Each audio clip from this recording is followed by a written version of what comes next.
பிரதிபலனையே எதிர்பார்க்காம ஒரு அனன்ய பக்தியோட நாலேஜோட அப்படி ஒரு கைங்கரியம்.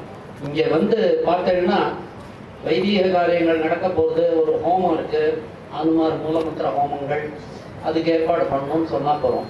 உடனே பார்த்தோம்னா 7:30 மணி 7னா பங்க்சுவாலிட்டி தான் பாலசுப்ரமணியம் வந்து அழகாக ஹோமத்துக்கு எல்லாத்தையும் வச்சு அதுக்கு மஞ்சள் குங்குமம்லாம் தடவி எல்லாம் பண்ணி வைதீகா வந்து அப்படி லைட்டாக உட்காந்து ஹோமம் பண்ணுற மாதிரி அவளுக்கு வேலை இல்லாமல் பண்ணிவிடுவார் அவர். அவ்வளோ ஒரு கைங்கரியம். ஒரு 10 நாளைக்கு திடீர்னு பட்டர் காலில் கொஞ்சம் ப்ராப்ளம் ஆகிடுது. இல்லை இதாக கொஞ்சம் பூஜை சுவாமிக்கு என்னடா அது இப்படி தான் இருக்கேன்னு யோசித்தோம். உடனே வந்துட்டேன். 10 நாளும் இருந்து கைங்கரியம் பண்ணி கொடுத்து எல்லாம் பண்ணார். அந்த மாதிரி நம்மள ஒருத்தராக இருந்து இங்கே அவர் கைங்கரியம் இந்த அனுமாருக்கு பண்ணிட்டு இருக்கார். அந்த அனுமாரோட அனுகிரகம் அவருக்கு பரிபூர்ணமாக அவ கொடுக்கறதுக்கு இருக்கு. இன்னைக்கு அவர் வந்து இதுமாரி ஹரிச்சந்திர உபாக்கியானம் கதை வந்து எல்லாருக்கும் கொஞ்சம் சாதிக்கணுங்கிற மாதிரி ஒரு விருப்பப்பட்டு இது பண்ணியிருந்தார். இதை தவிர அவர் இந்த சாய் மூமெண்ட்ல மெயினாக இருந்து எல்லாம் பண்ணிட்டு இருக்கார். அவர் அங்கே போனால் அங்கே போயிட்டு இருக்கிறவாளுக்கு அதை பற்றி தெரியும் ரெகுலராக ஓரளவுக்கு. அங்கேயும் நிறைய கைங்கரியங்கள் பண்ணிட்டு இருக்கார். ஓட்டம் தான், நிற்கவே மாட்டார், நடக்கிறதே. அப்படி ஒரு கைங்கரியம். எல்லா ரோல்லையும் ஃபில்லப் ஆகிறார். எந்த ரோல் கொடுத்தாலும் ஃபில்லப் ஆகி செய்யக்கூடிய அளவுக்கு ஒரு நல்ல கைங்கரிய மனசு அவருக்கு. எல்லாத்தையும் விட பெரிய விஷயம் என்னன்னா, இன்னைக்கு தேவிக்கு கொஞ்சம் பண்ணிவிட்டு நான் தான் பண்ணேன்னு இது ரொம்ப இந்த டாம் இருக்கே தாங்க முடியல. வெளியிலே தெரியாது, இந்த கைங்கரியம் பண்ணுறதே தெரியாது. வருவார், சத்தம் போடாமல் கிளம்பி போயிடுவார். அந்த மாதிரி ஒரு நல்ல குணம். அவர் இன்னைக்கு நம்மள்கிட்ட இருந்து இந்த உபன்யாசத்தை நடத்தி கொடுக்க போகிறார். அவரை முதல்ல அவரை எப்படி வெல்கம் வருகன்னு சொல்றதுக்கு இல்லை, இங்கே தான் இருக்கிறவர். அதனால ஒரு சம்பிரதாயங்கிறதுனால ஒரு வெல்கம் அட்ரஸ் வேற இப்போ டயசால். ராம் ராம், எல்லாருக்கும் நமஸ்காரம்.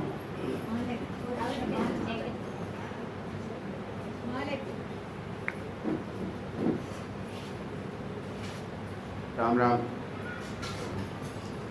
நம்ம செக்ரட்டரி சார் அவருக்கு மரியாதை பண்றார்.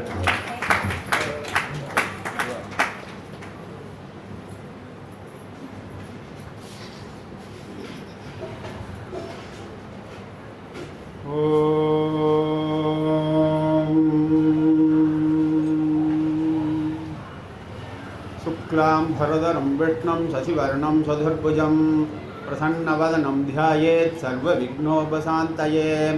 अगजाननपद्मार्गं गजाननमकर्निशम् अनेकतं तं भक्तानाम् एकदन्तं उपास्महे। गुरुब्रह्मा गुरुविष्णु गुरुर्देवो महेश्वरः, गुरुः साक्षात् परं ब्रह्म तस्मै श्रीगुरवे नमः। हृदाकाशे सदाभान्तं शान्तम् आनन्तरूपिणं ज्ञानभानुम् अहं वन्दे सद्गुरुं सत्यसायिनं। शशित्रसायी भुजगेन्द्रसायी नन्दाङ्गसायी कमलाङ्गसायी क्षीराब्धिसायी वटभद्रसायी श्रीरङ्गसायी रमदामनो मे। यं ब्रह्मा वरुणेन्द्ररुद्रमरुतः स्तुन्वन्ति दिव्यैस्तवैः वेदैः शाङ्खपदक्रमोपनिषदैः ध्यायन्ति यं सामगाः। ध्यानावस्थिततत्कतेन मनसा ध्यानावस्थिततत्कतेन मनसा पश्यन्ति यं योगिनो यज्ञान्तं न विदुःसुरासुरगणाय देवाय तस्मै नमः। मोघं करोति वाचालं पङ्गुं लङ्घयते गिरिं यत्कृपातमहं वन्दे परमानन्दमाधवम्। कृष्णाय वासुदेवाय देवकीनन्दनाय च नन्दगोपकुमाराय गोविन्दाय नमो नमः। नमः पङ्कजनाभाय नमः पङ्कजमालिने नमः पङ्कजनेत्राय नमस्ते पङ्कजाङ्ग्रये। श्रीराम राम रामेति रमे रामे मनोरमे सहस्रनाम तत्तुल्यं रामनामवरानने। நன்மையும் செல்வமும் நாளும் நல்கமே திண்மையும் பாவமும் சிதைந்து தேயுமே ஜன்மமும் மரணமும் இன்று தீருமே இம்மையே ராமாவென்ற இரண்டெழுத்தினால் மனோஜபம் மாருத துல்லிய வேகம் ஜிதேந்திரியம் பக்திமதாம் வரிஷ்டம் வாதாத்மஜம் வானரயூத முக்கியம் ஸ்ரீராமதூதம் சிரசா நமாமி புத்திர்பலம் யசோதைர்யம் நிர்பயத்வம் அரோகதா அதாட்யம் வாக்படுத்வஞ்ச ஹனுமஸ்மரணாத் பவேத் சுத்தஸ்படிக சங்காசம் சுத்த வித்யா பிரதாயகம் சுத்தம் பூர்ணம் சிதானந்தம் சதா சிவமகம் பஜே. எல்லாருக்கும் நமஸ்காரம். இது என்னுடைய ஒரு முதல் சின்ன முயற்சி. இது பிரவச்சனம்னு சொல்கிறத விட ஒரு செல்ஃப் இன்ட்ராஸ்பெக்ஷன் அப்படின்ற மாதிரி தான் நான் எடுத்துக்கிறேன். ஏன்னா சத்தியம்ங்கிறது வந்து கலிகையில் வந்து ஒரே ஒரு காலில் தான் அந்த தர்மங்கிற மாட்டுக்கு ஒரே ஒரு கால் தான் இருக்குது. கிருதயுகத்தில் 4, திரேதாயுகத்தில் 3, துவாபர யுகத்தில் 2, கலியுகத்தில் ஒரே ஒரு கால். அந்த கால் என்னன்னா சத்தியம். பகவானுக்கு ஆயிரக்கணக்கான பேர்கள் இருக்கு. இருந்தாலும் எல்லா நாமமும் அவரது தான். விஷ்ணு சகசரநாமம்னா 1000 நாமம்னு பொதுவாக சொல்றதே தவிர எல்லா நாமமும் அவரது தான் அப்படிங்கிறது தான் அங்கே வந்து தாத்பரியம். அப்படி பார்க்கும்போது சுவாமிக்கு ஒரே ஒரு பேர் தான் வைக்கணும். முதல் பேர் என்ன அப்படின்னு சொன்னா சத்தியம் அப்படிங்கிறது தான். அதுதான் பாகவதத்திலையும் சொல்லியிருக்கு. நாம் எல்லாம் வந்து தினசரி கோயிலுக்கு போகிறவா. சுவாமிக்கு போகும்போது ஆஞ்சநேயரை பார்க்க வரோம்னு சொன்னால் ஒரு பூவோ பழமோ தேங்காயோ அல்லது அவருக்கு பிடிச்சதா நம்ம நினச்சிட்டு இருக்கிற வடமாலையோ அல்லது வெண்ணியோ எடுத்துகிட்டு வரோம். ஆனால் இதெல்லாம் விட அவருக்கு பிடிச்சமான விஷயம் என்னன்னா, அவருக்கு பிடிச்ச விஷயம் எந்த சுவாமியாக இருந்தாலும் சரி, சுவாமி ஒன்று தான். நம்ம வந்து அதை வேற வேற பேரில் கூப்பிடுறோம். சிவன் சொல்கிறோம், விஷ்ணுன்னு சொல்கிறோம், சரஸ்வதினு சொல்கிறோம், துர்கான்னு சொல்கிறோம், சாயின்னு சொல்கிறோம். எந்த பேரில் கூப்பிட்டாலும் ஒரே வஸ்து தான். அதோட பேர் தான் வேற வேற. நம்ம எந்த பாவத்தில் பார்க்குறோமோ, நம்ம எது நமக்கு வந்து நம்ம மனசு எங்கே படிக்கிறதோ அந்த தெய்வத்துக்கிட்ட, அந்த சுவாமி கிட்ட, அந்த மூர்த்தி கிட்ட நம்முடைய இதை பண்ணணும். ஆனால் எல்லாம் ஒரே பரபிரமம் அப்படிங்கிறது தான். அதனால நான் அவருக்கு பிடிச்ச விஷயங்கள் என்னன்னா ஒரு 8 இருக்கு. அது வந்து கடையில் வாங்க முடியாது. நம்ம கிட்ட இருந்து நம்மளா கொடுக்க முடியிற ஐட்டம் கொஞ்சம் கஷ்டமான ஐட்டம். ஆனால் அதை நம்ம கொடுத்தோம்னா அதை விட அவரை சந்தோஷப்படுத்துகிற விஷயம் எதுவும் இல்லை. அவருக்கு எது பிடிச்சதோ அதை கொடுத்தா அவர் சந்தோஷப்படுவாரா, நமக்கு எது பிடிச்சதோ அதை கொண்டு போய் சுவாமி கிட்ட கொடுத்தா அவர் சந்தோஷப்படுவாரா அப்படின்னு யோசனை பண்ணி பார்த்தா அவருக்கு எது பிடிச்சதோ அதை வந்து நம்ம செய்யறது தான் வந்து உச்சிதமாகவும் பொருத்தமாகவும் இருக்கும். அது என்ன 8 புஷ்பம் அப்படின்னு சொன்னால், அஹிம்சா பிரதமம் புஷ்பம், புஷ்பம் இந்திரிய நிகிரகம், சர்வபூத தயா புஷ்பம், க்ஷமா புஷ்பம் விசேஷதா, சாந்தி புஷ்பம் தப புஷ்பம், தியான புஷ்பம் ததைவச்ச, சத்தியம் அஷ்டவிதம் புஷ்பம், விஷ்ணோ பிரீதிகரம் பவேத் அப்படின்னு சாஸ்திரங்கள் சொல்றது. அஹிம்சைங்கிறது அவருக்கு பிடிச்ச முதல் புஷ்பம். மற்ற ஜீவன்கள் யாரையும் ஹிம்சை பண்ணாமல் இருக்கிறது. நமக்கெல்லாம் வந்து விதுரர் பற்றி நன்னாவே தெரியும். விதுரர் வந்து யாருன்னா,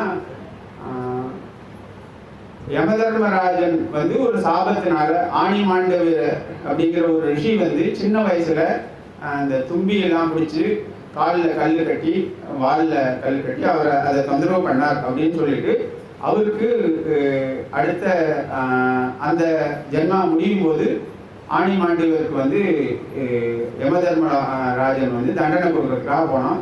அப்போ அவர் வந்து ஆர்கியூ பண்ணார். சின்ன குழந்தைகள் 12 வயசு வரைக்கும் அவள் பண்ணுற பாவம் புண்ணியம் எதா இருந்தாலும் அது வந்து அவளோட அப்பா அம்மாவை சேர்ந்தது.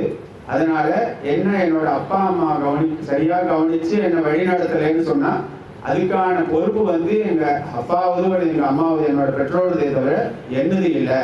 அதனால எனக்கு தண்டனை நீ கொடுத்தது தப்பு அப்படின்னு அவர் வந்து சொன்னார். யமதர்மராஜன் ஒத்துதான். அதனால யமதர்மராஜனுக்கு ஒரு சாபம் கொடுத்தார்.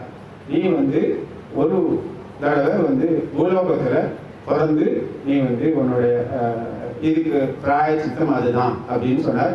அதே மாதிரி யமதர்மராஜன் வந்து பிறந்தான். அவன் தான் விதுரர் அப்படின்னு சொல்லுவார். அதனால விதுரனோட வில்லை பார்த்து பயப்படாதவாளே கிடையாது. கிருஷ்ணராலேயே வந்து கிருஷ்ணரே என்ன சொல்லுவார்னா, விதுரன் கையில் இருக்கிற வில்லு என்னைக்கு வந்து அவன் கையிலிருந்து அந்தாண்ட போகிறதோ அப்போ தான் வந்து பாண்டவர்களுக்கு ஜெயமாகும் அப்படின்றத பண்ணி பல்வேறு விதமான உபாயங்களை ஃபாலோ பண்ணி அவர் வந்து விதுரரை வந்து தன்னோட வில்லை தானே உடைச்சு போடுற மாதிரி பண்ணார். அப்புறம் நம்ம பார்த்தோம்னா நமக்கு நம்ம தான் வந்து ஹிதம் பண்ணிக்க முடியும். நமக்காக இப்போ நம்மளோட தாத்தா இருந்தா, பாட்டி இருந்தா, சித்தப்பா இருந்தா, பெரியப்பா இருந்தா, அத்தை இருந்தா, மாமா இருந்தா, இதெல்லாம் அவங்களோட மறைவுக்கு பிறகு அவங்க எங்கே போனாங்க, இதை பற்றி என்னைக்காவது நம்ம வந்து யோஜனை பண்ணியிருக்கோமா? நம்மளோட மறைவுக்கு பிறகு நம்ம எங்கே போவோம்? நம்ம ஒரு ஊருக்கு டூர் போகிறோம்னு சொன்னால் 2 மாதத்துக்கு முன்னாடியே ஃப்ளைட் டிக்கெட்டோ ட்ரெயின் டிக்கெட்டோ புக் பண்ணுறோம் அல்லது பண்ணுறோம். அதேமாரி நம்ம ஸ்டேக்கு உள்ள ஏற்பாடெல்லாம் பண்ணிக்கிறோம். மற்ற எல்லா ஏற்பாடும் பண்ணிட்டு தான் வந்து நம்ம ஊருக்கு கிளம்புனா தான் நம்ம கன்வீனியண்ட்டாக இருக்க முடியுமாங்க அப்படின்னு ஃபீல் பண்ணுறோம். அதே மாதிரி நம்ம எல்லாரும் இந்த உடம்பை விட்டுட்டு ஒரு உயிர் போயிடுச்சுன்னு சொல்கிறா, அது வந்து கரெக்டான வாசகம் கிடையாதுன்னு நினைக்கிறேன். இந்த உடம்பை விட்டுட்டு நாம் போகிறோம். நம்மளாக தான் இருப்போம். இந்த உடம்பை விட்டுட்டு போகும்போது நம்ம போகிற இடத்துல சௌகரியமாக இருக்கிறதுக்கு என்ன பண்ணணும் அப்படின்னு நமக்கு காட்டி கொடுக்கறது தான் வந்து சாஸ்திரங்கள்லாம். மற்றபடி நமக்கு தெரிஞ்ச விஷயத்தை சொல்கிறதுக்காக வேதமோ சாஸ்திரமோ வரல. இது யானை, இது குதிரை, இது பூனை, இது நாய் அப்படின்னு பார்த்தாலே தெரியும். இப்போ பாவம்னா என்ன, புண்ணியம்னா என்ன, சிவன்னா யார், விஷ்ணுன்னா யார், தர்மம்னா என்ன, அதர்மம்னா என்ன, இந்த மாதிரி விஷயங்களை நமக்கு சொல்லிக் கொடுக்கறதுக்காக வந்தது தான் வந்து சாஸ்திரங்கள்லாம். அப்போ நம்ம வந்து இங்கே இருக்கும்போது நம்ம பண்ணுற காரியங்கள் வந்து நம்ம பின்னால் போக வேண்டிய எல்லாரும் ஒரு நாள் போகிறவாங்கிறது திருப்பி நான் ஸ்ட்ரெஸ் பண்ணி சொல்கிறேன். அதனால் போகிறதுக்கு வந்து நம்ம பயப்பட வேண்டியதே இல்லை. தயாராக இருக்கோமா, நம்ம அதுக்குள்ளே ஏற்பாடெல்லாம் பண்ணியிருக்கோமா, ஊருக்கு போகிறதுக்குள்ள டிக்கெட் புக் பண்ணி எல்லா ஏற்பாடெல்லாம் பண்ணி லக்கேஜ் வரைக்கும் எல்லாம் எடுத்து வச்சுட்டா ஊருக்கு போகிறது ஒரு விஷயமே கிடையாது. இதெல்லாம் ப்ரிப்பேர் பண்ணுறது தான் வந்து நம்ம கஷ்டமான காரியம். அதை நம்ம கரெக்டாக பண்ணிட்டோம் அப்படின்னு சொன்னாக்க நம்ம வந்து நம்முடைய சுவாமிகிட்ட சேரும்போது ரொம்ப சந்தோஷமாக இருக்கலாம். நம்ம வந்து என்ன பண்ணுறோம் அப்படின்னு சொன்னால், பகவானை வந்து ஆசிரியிச்சு இருக்கணும், பகவானை அண்டி இருக்கணும். இந்த உலகத்து பொருள்கள் எல்லாத்தையும் யூஸ் பண்ணிக்கணும். நம்ம எப்போவுமே என்ன பண்ணுவோம்னா ரிவர்ஸ் இன்ஜினியரிங் தான் பண்ணுவோம்.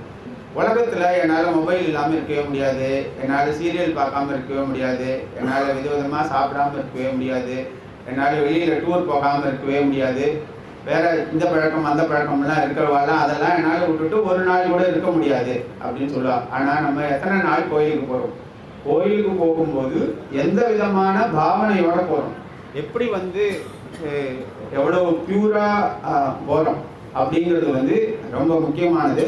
அதனால் இப்போ நம்மளோட நிலைமையெல்லாம் எப்படி இருக்குது அப்படின்னு சொன்னால், ஒரு கசாப்பு கடை இருக்குது, அதில் 2 ஆடு எடுத்துன்னு வரான் அந்த கசாப்பு கடைக்காரன். ஒரு ஆட்டை வெட்டி மேலே தொங்க விட்டுருக்கான், இன்னொரு ஆடு வந்து அங்கே பக்கத்தில் இருக்குது, அதுக்கு அப்பப்போ 2 தழை போடுறான், அது சந்தோஷமாக சாப்பிட்டுன்னு இருக்கு. அடுத்தது நம்ம தான் வந்து அந்த மேலே இருந்து தொங்க போகிறோங்கிற அறிவு அதுக்கு கொஞ்சம் கூட கிடையாது. அதுக்கு தெரிஞ்சது இப்போ நமக்கு சந்தோஷமாக இருக்கிறதுக்கு வேண்டிய ஆகாரம் கிடைக்கிறது அப்படின்னு நினச்சிருக்கு. நம்மளாம் கூட அந்த மாதிரி தான் பண்ணுறோம். நம்மளுடைய தாத்தா இருந்தால் இல்லை, பாட்டி இருந்தால் இல்லை, நம்மளோட அப்பா இருந்தால் இல்லை, அம்மா இருந்தால் இல்லை, நம்மளோட வயசில் சின்னவாள்லாம் கூட சமயத்தில் அகாலத்தில் வந்து நம்ம விட்டுட்டு போகிறாங்க. அப்படி அவங்க போகிற மாதிரி ஒரு நிலைமை நமக்கும் வரும். அப்படி வராமல் இருக்கிறதுக்கு, அப்படி வந்தால் அதை எப்படி வந்து நம்ம ஃபேஸ் பண்ணுறது அப்படின்னு நம்ம தெரிஞ்சுக்கிறதுக்காக தான் நமக்கு இந்த சாஸ்திரங்கள் எல்லாம் வந்து நமக்கு வேதம் எல்லாத்தையும் சொல்லி கொடுக்குறது. அதே மாதிரி இந்த 8 புஷ்பங்கள் அவருக்கு பிடிச்ச விஷயத்தில் சொன்னதில் அஹிம்சா பிரதமம் புஷ்பம், ஹிம்சை பண்ணாமல் இருக்கிறது. புஷ்பம் இந்திரிய நிகிரகம், புலன் அடக்கத்தோடு இருக்கிறது. புலன் அடக்கம்னு சொன்னால் வெறும் காமம் மாத்திரம் கிடையாது. நமக்கு கண்ணுக்கு பிடிச்ச விஷயம் வந்து சீரியல் தான் பிடிச்சிருக்குன்னா அதுதான் அதுக்கு காமம். நமக்கு சினிமா பாட்டு கேட்கறது தான் பிடிச்சிருக்கு அப்படின்னு சொன்னால் அதுதான் காதுக்கு வந்து இந்திரிய நிகிரகம் இல்லாத விஷயம். அந்த மாதிரி எல்லா விஷயத்துலையும் நம்ம வந்து சுவாமிக்கு பிடிச்ச விஷயங்களை அந்த 8 புஷ்பங்களை சமர்ப்பிக்கிறதுக்கு நம்ம முயற்சி பண்ணிகிட்டே இருக்கணும். 3வது புஷ்பம் சர்வபூத தயா புஷ்பம் அப்படின்னு எல்லா உயிரினங்கள்கிட்டையும் தயையா கருணையாக இருக்கிறது. கருணைன்னா நம்ம வந்து ரொம்ப ஒரு ஹையர் லெவலில் இருக்கோம், அதெல்லாம் வந்து ரொம்ப லோயர் லெவலில் இருக்குது அப்படின்னு. இப்போ நம்மளே ஜென்ரலாக என்ன நினச்சிப்போம், நம்ம ஃப்ளாட்டில் இருக்கோம், நல்ல டீசெண்டாக இருக்கும், ஏத்தாப்பில் இந்த குடிசையில் இருக்கிறவெல்லாம் வந்து நம்ம விட ஒரு படி 2 படி கீழே இருக்கிறதா நினச்சிருக்கோம். அப்படி இல்லை, எல்லாருமே வந்து பகவத் ஸ்வரூபம் தான். அவா பண்ணின கர்மங்கள்னால அவா பண்ணின பாவ புண்ணியங்களுக்காக இங்கே வந்து பிறக்கிறா. இல்லைன்னா ஒருத்தர் வந்து ரொம்ப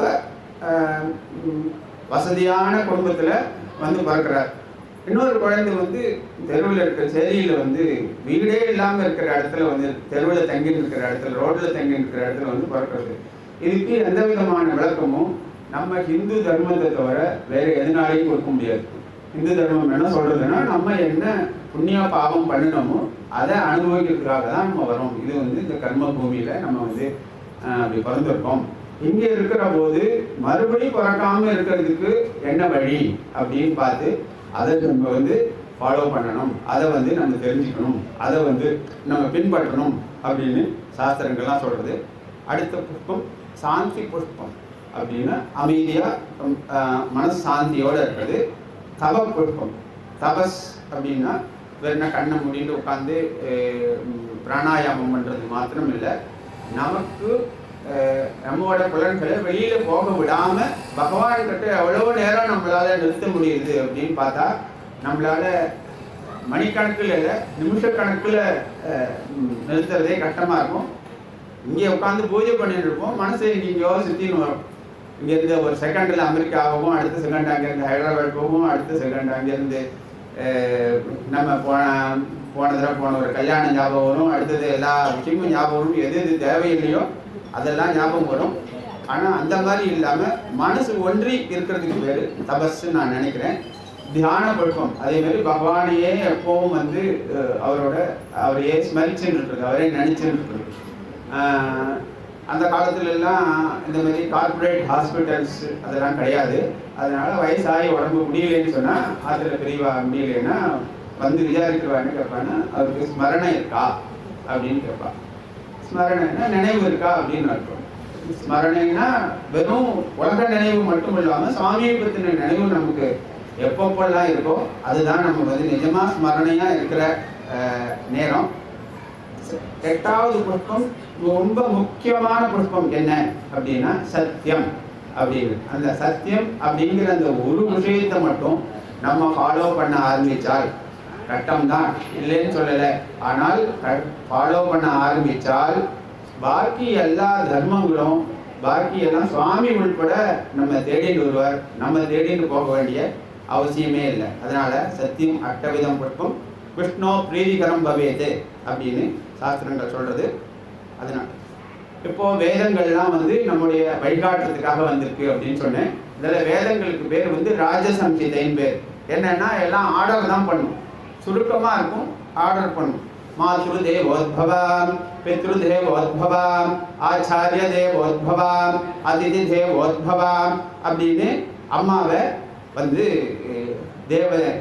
தெய்வமாக நினச்சி வணங்கு, அப்பாவை தெய்வமாக நினச்சி வணங்கு, குருவை தெய்வமாக நினச்சி வணங்கு, அதிதிகளை தெய்வமாக நினச்சி வணங்கு அப்படின்னா. அதிதி அப்படின்னா யாருன்னா, இன்னைக்கு அஷ்டமி நவமி இன்னைக்கு தசமின்னு சொல்லிட்டு அந்த மாதிரி திதி பார்க்காம எதிர்பார்க்காம வரவாளுக்கு பேர் தான் அதிதி. நம்ம என்ன நினச்சிருக்கோம், நம்ம ரிலேஷன்ஸ் எல்லாம் வந்தால் வந்து அவெல்லாம் அதிதி சத்காரம் பண்ண இன்னைக்கு அப்படின்னு நினச்சிப்போம். யாருன்னே தெரியாதவாளுக்கு பண்ணுறதுக்கு பேர் தான் அதிதி சத்காரம்ன்றது. அந்த காலத்தில் திண்ணைன்னு ஒன்று இருந்தது, அதுக்கு கேட்லாம் கிடையாது, யார் வேணாலும் வெளியிலேருந்து ஊருக்கு பரவா வந்து தங்கிக்கலாம், முடிஞ்சால் ஏதாவது ஒரு இடத்துல போடுவா. அப்படி இல்லைன்னா எல்லா ஊர்லேயும் சத்திரம்னு ஒன்று இருக்கும், அந்த சத்திரத்தில் வந்து யார் பண்ணாலும் சாப்பாடு கொடுப்பா.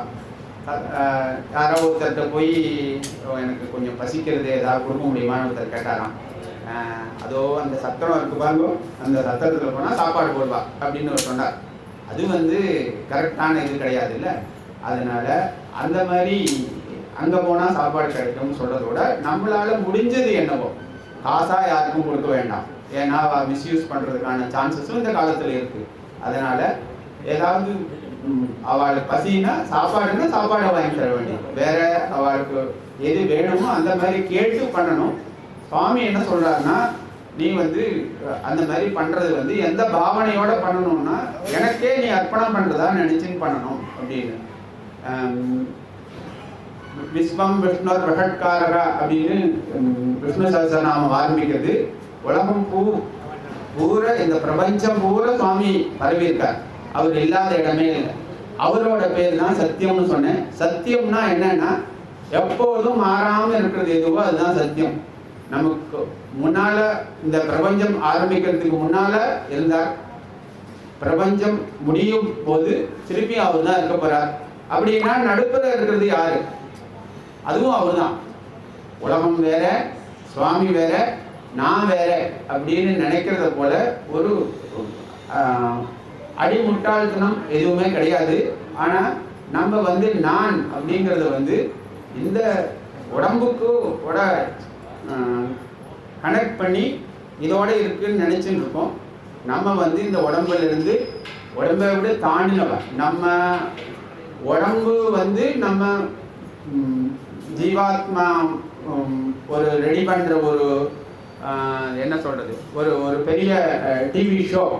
அதுல தான் இந்த உலகமே வந்து உற்பத்தி ஆகுது. அதே மாதிரி நம்ம எப்போ இந்த பாடியை விட்டு கிளம்புறோமோ அப்போ அந்த ஷோ நின்று போகுது. ஈவன் டெய்லியுமே கூட தூங்கும்போது நம்மளோட மனசு எங்க வந்து ஆத்மாவில் போய் அடங்கிட்டுன்னு சொன்னா அப்போ கொஞ்சம் கூட இந்த உலகம் இருக்கிறதா நமக்கு தெரியவே இல்லை. ஆனா நம்ம சுகமா இருக்கோம் அப்படின்னு சொல்றோம். காலங்கள் எழுந்து எப்படி சார் தூங்கினேன்? நான் அருமையான தூக்கம் சார், அடிச்சு போட்ட மாதிரி தூங்கினேன் அப்படின்னு சொல்றோம். நான் தான் தூங்கிட்டேனே, எனக்கு எப்படி நான் தூங்குனது தெரியும் அப்படின்னா நமக்குள்ள இருக்கிற பகவான் ஜீவாத்மா அப்படிங்கிறது தான் வந்து இது எல்லாத்துக்கும் சாட்சி, இது எல்லாத்துக்கும் ஆதி காரணம். இந்த மாதிரி வேதங்கள் வந்து ராஜசம்ஹிதைன்னு சொன்னேன். அந்த மாதிரி சொல்றது புரிஞ்சுக்கிறதுக்கு உள்ள பக்குவம் அல்லது நிலை வந்து எல்லாருக்கும் இருக்கும்னு சொல்ல முடியாது. அதனால அந்த மாதிரி விஷயங்களை அதுல ஏதாவது ஒரு விஷயத்தை எடுத்துட்டு அதை வந்து விளக்கமா சொல்லிட்டு போறது வந்து இதிகாசங்களும் புராணங்களும். இன்னைக்கு நம்மளோட தலைப்பு கூட ஹரிச்சந்திர உபாக்கியானம்னு மாமா சொன்னார். நான் உபாக்கியானம்ன்ற பேரை உபயோகப்படுத்தாம ஹரிச்சந்திர சரிதம்னு சொன்னேன். ஏன்னா ஆக்கியானம்னா கதை, உபாக்கியானம்னா உபகதைன்னு அர்த்தம். நம்ம ஏதாவது ஒரு பாகவதமோ ராமாயணமோ வேற மகாபாரதமோ சொல்லும் போது அதுக்கு நடுப்புற இந்த கதையை சொன்னா அதை வந்து நம்ம உபாக்கியானம் சொல்றதுக்கு வந்து கரெக்டு. நம்ம தனியா ஒரு டாபிக்கை மட்டுமே எடுத்துட்டு அதை பத்தி ஜஸ்ட் நம்ம எல்லாரும் வந்து கலந்து பேசுறது அப்படின்னு இருக்கும்போது அதை வந்து உபாக்கியானம்னு சொல்றது அவ்வளவு தூரம் பொருத்தமா இருக்காதுன்னு நினைச்சதுனால நான் வந்து அதை ஹரிச்சந்திர சரிதம் அப்படின்னு போட்டேன். இது வந்து ஹரிச்சந்திரன் கதை அப்படின்னு சொல்றத விட ஹரிச்சந்திர சரிதம் அப்படின்னு சொல்றது பொருத்தமா இருக்கும். ஏன்னா நிஜமாவே நடந்த விஷயம் இது. அப்புறம் இந்த ராமர் கோயில் ஆஞ்சநேயர் சந்நிதியில எதுக்காக ஹரிச்சந்திர சரிதத்தை வந்து நம்ம வந்து சத்சங்கமா நினைச்சு இது பண்ணணும் அப்படின்னு கேட்டா, ஹரிச்சந்திரனுக்கும் ராமருக்கும் ரொம்ப நெருங்கின தொடர்பு இருக்கு. உங்களை நிறைய பேருக்கு தெரிஞ்சிருக்கும். ராமர் வந்து இக்ஷ்வாகு வம்சத்தை சேர்ந்தவர். இக்ஷ்வாகு வம்சத்துல 12வது ராஜாவா இருந்தவர், சக்கரவர்த்தியா இருந்தவர் வந்து ஹரிச்சந்திரன். 39வது சக்கரவர்த்தியா இருந்தவர் ராமர். அதனால ராமரோட தாத்தாவோட தாத்தாவோட தாத்தாவோட தாத்தா யாருன்னு கேட்டா ஹரிச்சந்திரன்.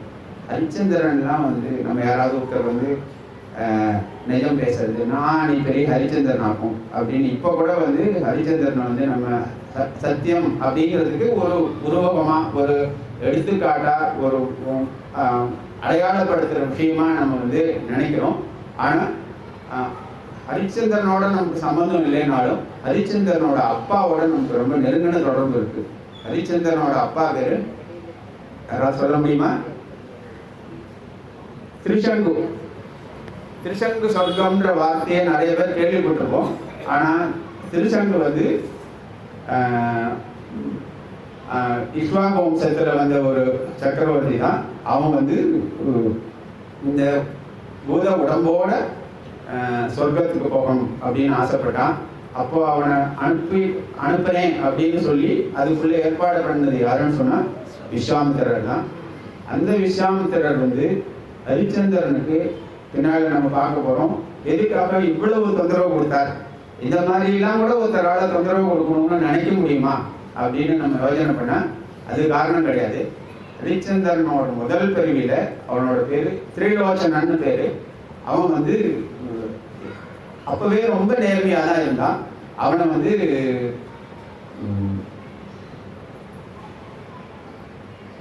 திருலோச்சனனை வந்து விஸ்வாமித்திரர் கேட்டான், நான் வந்து எப்படியாவது வந்து நல்ல வெளியே அடையணும், நான் மோட்சத்தை அடையணும், இந்த பிறப்பு இறப்புங்கிற சைக்கிளுக்குள்ள நான் கண்டினியூ ஆகிறதுக்கு நான் விரும்பலை. இது வந்து ஜன்ம மிருத்யு ஜரா வியாதி அப்படின்னு சொல்கிற இந்த நாளும் வந்து திருப்பி திருப்பி திருப்பி வந்துட்டே இருக்கும். அதை நோய் அப்படின்னு சொல்கிறதோட பிணி அப்படின்னு சொல்லலாம்.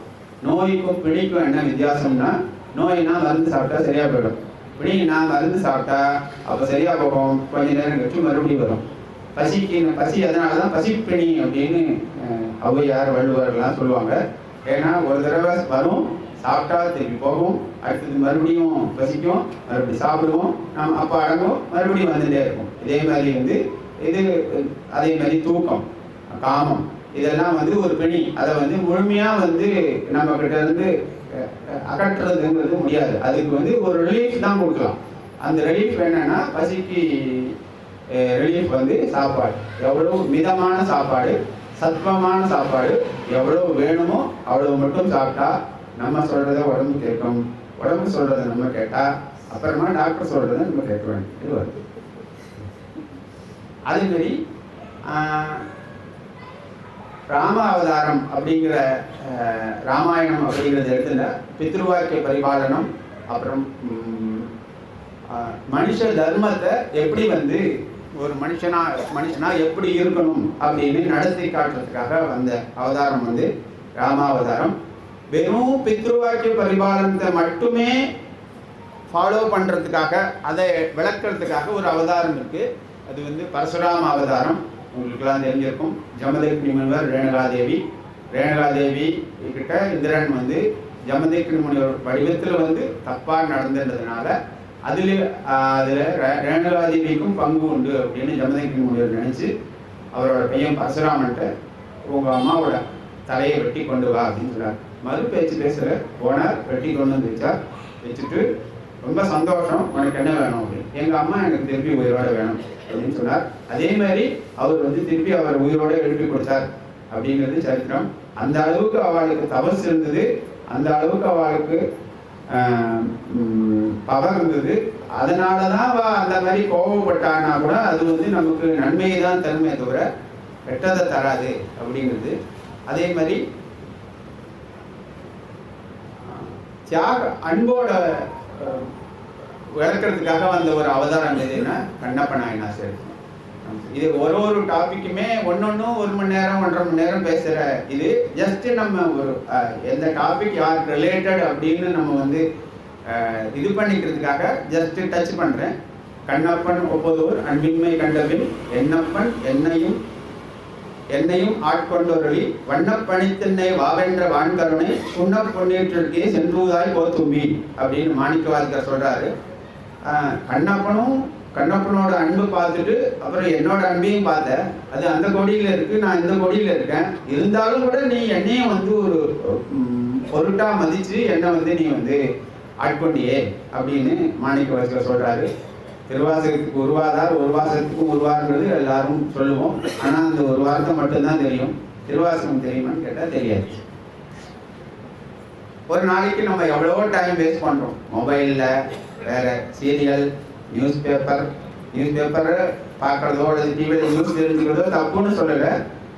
அதை வந்து ஒரு அளவாக வச்சுக்கலாம். ஏன்னா இப்போ நம்ம அதை பார்த்து நம்ம அதைப்படி நடக்கணுன்றது மாதிரி நியூஸே வரதில்லை. நெகட்டிவ் நியூஸஸ் தான் வந்து அவங்க ஹைலைட் பண்ணுறாங்க. அதனால எப்படி இருக்கக்கூடாதுன்னு தெரிஞ்சுக்கிறதுக்கு வேணால் நம்ம அந்த சேனல்ஸையோ அல்லது டிபேட்ஸையோ அதை வந்து நம்ம யூஸ் பண்ணலாம். நம்ம சுவாமி என்ன சொல்லுவார்னா, நம்ம எதை ஃபாலோ பண்ணுறோமோ அதுதான் நமக்கு நிஜமாக தெரியும் அப்படின்னு. சத்தியம் அதை அப்படின்னு சத்தியத்தை பின்பற்று அப்படின்னு ஒருத்தர் சொல்லிட்டு சத்தியத்தை ஃபாலோ பண்ணலைன்னா நிஜமாக அவருக்கு சத்தியம் அதேங்கிறது அவருக்கு தெரியாது அப்படின்னு சொல்கிறாங்க. நம்ம எது ஆக்சுவலாக ஃபாலோ பண்ணுறோமோ, எது நம்ம லைஃப்பில் நம்ம வந்து நடத்திட்டு வரோமோ அது மட்டும்தான் நமக்கு தெரியும் அப்படின்னு. அந்த மாதிரி ஒரு ஸ்கேல் வச்சுட்டு சுவாமி நம்மளெல்லாம் வந்து பிரிக்க ஆரம்பித்தா நம்மளாம் வந்து எந்த இடத்துல இருப்போம் அப்படிங்கிறத நம்மளே வந்து ஒரு நிமிஷம் யோசனை பண்ணி பார்க்கணும். இருந்தாலும் இப்போ கூட வந்து ஒன்றும் லேட்டு கிடையாது. ஏன்னா பரீட்சித் மகாராஜா 7 நாளில் வந்து பகவானை போய் அடைஞ்சான். உங்களுக்கு அந்த கதை தெரிஞ்சிருக்கும். அப்படி இருக்கும்போது நம்மளும் 7 நாள், நம்மளும் பரீட்சித் மகாராஜா தான். நம்மளும் 7 நாளில் ஏதோ ஒரு நாள், திங்கள் செவ்வாய் புதன் வியாழன் வெள்ளி சனி ஞாயிறு ஏதோ ஒரு நாள் தான் போகிறான். அவனுக்கு 7 ஸ்பெசிஃபிக்காக 7 நாள் கொடுத்தார் சுவாமி. அவர் சாபம் கொடுத்த அந்த முனிவர் சமீக முனிவரோட பையன் அவர் கொடுத்தார். அவர் வந்து பரீட்சித்து அது ரொம்ப வந்து சந்தோஷமாக எடுத்துட்டார். பரீட்சித்து வந்து அர்ஜுனனோட பேரன், அபிமன்யுவோட பையன். அவர் வந்து ஆகா நான் பெரிய சக்கரவர்த்தி அப்படின்னு சொன்னதும் உடனே அங்கே இருந்து சொன்னால் யாரோ ஒரு முனிவர் சாபம் கொடுத்துட்டார். இந்த பாம்பு கடிக்கு எவ்வளவோ விஷயம் இருக்குது, மணி மந்திர ஔஷதம்னு எத்தனையோ இருக்குது. நம்மக்கிட்ட இல்லாத, நம்ம அரண்மனையில் இல்லாத ராஜ வைத்தியரா அவரை வச்சுட்டு நம்ம பார்த்துக்கலாம், நீங்கள் இங்கேயே இருக்கணும். இல்லை இந்த மாதிரி அவர் எனக்கு வந்து இந்த என்னோட நாடு வீணாக போகணும்னு சபிக்காமல் என் மேலே மட்டும் தன்னோட சாபத்தை வந்து போட்டதுக்கு அவர் மேலே நான் வந்து ரொம்ப கிருபையாக இருக்கணும் அப்படின்னு சொல்லிட்டு கொஞ்சம் கூட அவர் பற்றி வருத்தமே படலை, கொஞ்சம் கூட அதை பற்றி அவர் மேலே கோபமே வரல. பரீட்சித்து ரொம்ப நல்ல மகாராஜா. காட்டில் வேட்டைக்கு போகும்போது ரொம்ப பசி தாகம், அதனால அந்த முனிவருடைய இதில் போய் நின்னா பர்ணசாலையில் முனிவர் தபஸில் இருந்தார், பார்க்கல. உடனே அவருக்கு ராஜா அப்படிங்கிற அந்த எண்ணம் வந்து கொஞ்சமாவது இருக்கும் ஒன்றும். அதனால வந்து நம்ம வந்து வந்திருக்கோம், நம்மளை வந்து வரவேற்கல, சரியான மரியாதை பண்ணலை, பசி தாக்கம்னு சொல்கிறதுக்காக வந்து அதன் கூட சாந்தி பண்ணுறதுக்காக கூட ஒரு முனிவர் இல்லை, இவர் வந்து வேணும்னு சும்மா கண்ணை மூடின்னு இருக்கார் அப்படின்ற ஒரு சந்தேகத்தில் அங்கே கடந்த ஒரு செத்த பாம்பு எடுத்து ஒரு கழுத்தில் போட்டு வந்துட்டான். வந்ததும் அரண்மனைக்கு வந்தான்.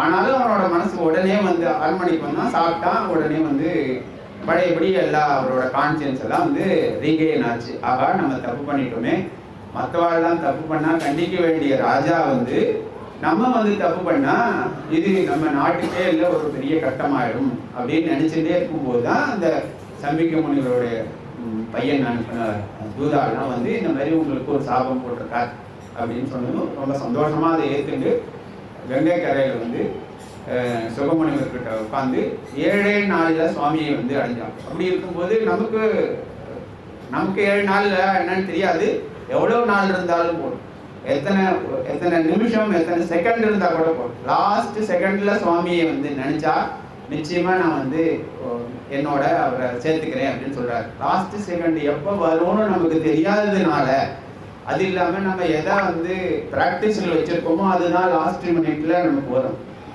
இப்போதை சொல்லி வைத்தேன் அப்படின்னு சொல்லிட்டு நம்ம வந்து இப்போ சொல்லி வைக்கிறதையே வந்து பின்னால் சொல்கிறதா வந்து நீ எடுத்துக்கோ அப்படின்னு சுவாமிகிட்ட சொல்கிறோம். சுவாமியும் அதே மாதிரி நம்ம ஒருத்தர் வந்து எந்த நேரத்தில் சுவாமியை நினச்சாலும் அது வந்து கொஞ்சம் கூட வீணாகவே போகாது அப்படின்னு சொன்னார். அதே மாதிரி தியாகத்தோட எல்லையை காட்டுறதுக்காக ஒரு சரித்திரம் இருக்கு. அது வந்து சிறு தொண்டர் சரித்திரம்னு பேர். பரஞ்சோதி முனிவர் அப்படின்னு பல்லவனுடைய படை தளபதியாக இருந்தார். அவர் வந்து தன்னுடைய மகனையே வந்து காபாலிகர் வந்து கேட்டார் அப்படிங்கிறதுக்காக வந்து அவரை வந்து சரியாக சமைச்சு கொடுத்தார் அப்படின்னு பேர். அப்புறமா காபாலிகர் வந்து சுவாமி தான் காபாலிகனாக வந்தார், அவரே திருப்பி அவர் எழுப்பியும் கொடுத்துட்டார். அதனால எதுக்கு அதில் என்ன ஒரு விசேஷம்னு சொன்னால், இவர் தான் வந்து பரஞ்சோதியார் சிறுத்தொண்டர். அவர் செஞ்ச தொண்டு பெரிய தொண்டு. தினம் அன்னதானம், எத்தனை பேர், நூற்றுக்கணக்கான பேர், ஆயிரக்கணக்கான பேர் அவர் படைத்தலைவராக இருந்து சம்பாதிச்சது எல்லாத்தையும் வந்து அன்னதானத்துக்காக செலவு பண்ணார்.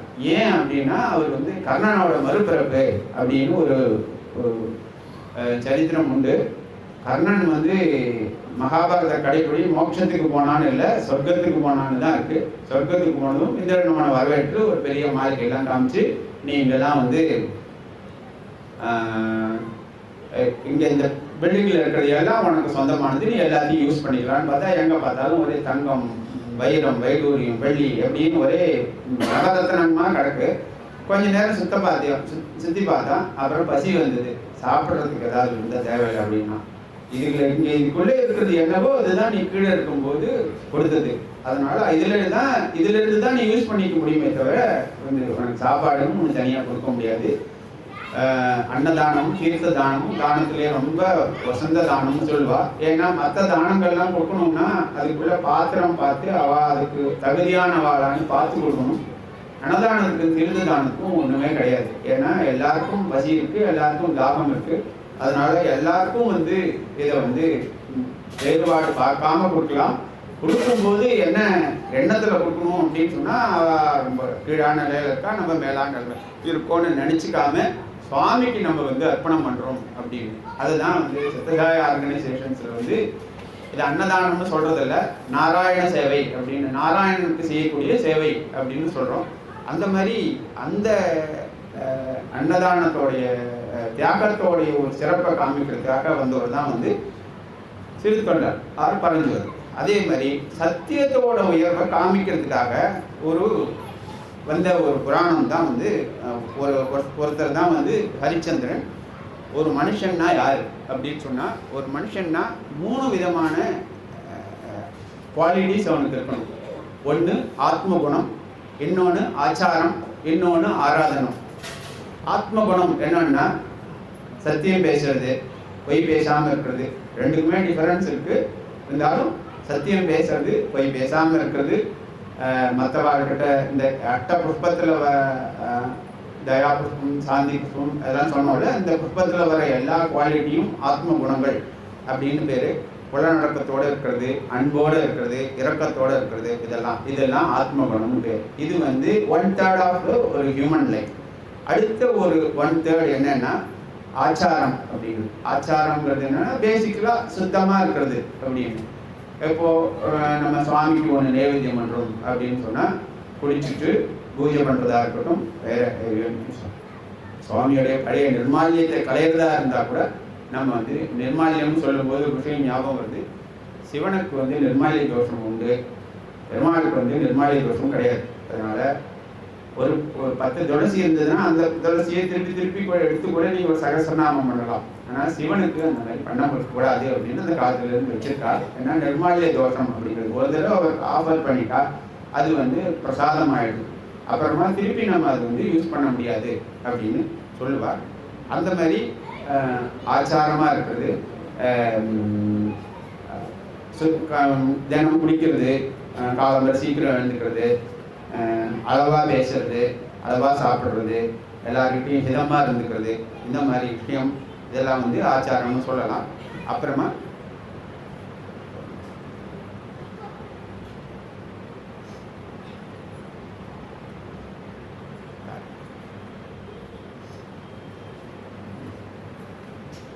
ஆராதனை, 3வது வந்து சுவாமியை வந்து வணங்குறது.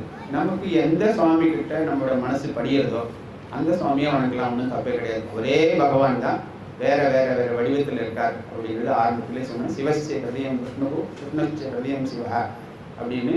சிவனோட ஹிருதயத்தில் விஷ்ணு இருக்கார், விஷ்ணுவோட ஹிருதயத்தில் சிவன் இருக்கார். அப்படின்னா 2 பேரும் 2 பர்சன்ட் நம்ம எப்படி வந்து எடுத்துக்க முடியும்? ஒருத்தர் தான்.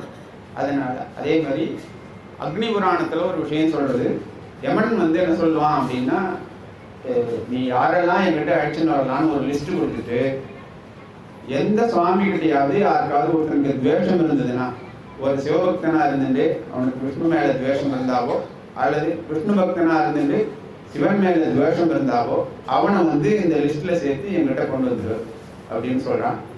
ஏன்னா அந்த மாதிரி ஒரே பகவான் தான் நம்ம வேற வேற பேர்ல வந்து நம்ம இது பண்றோம். நமக்கு எந்த சுவாமி கிட்ட மனசு அடங்குறதோ, எந்த சுவாமி கிட்ட நம்மளோட மனசு ஒட்டுறதோ அந்த வடிவத்துல அவரை வணங்கலாம்.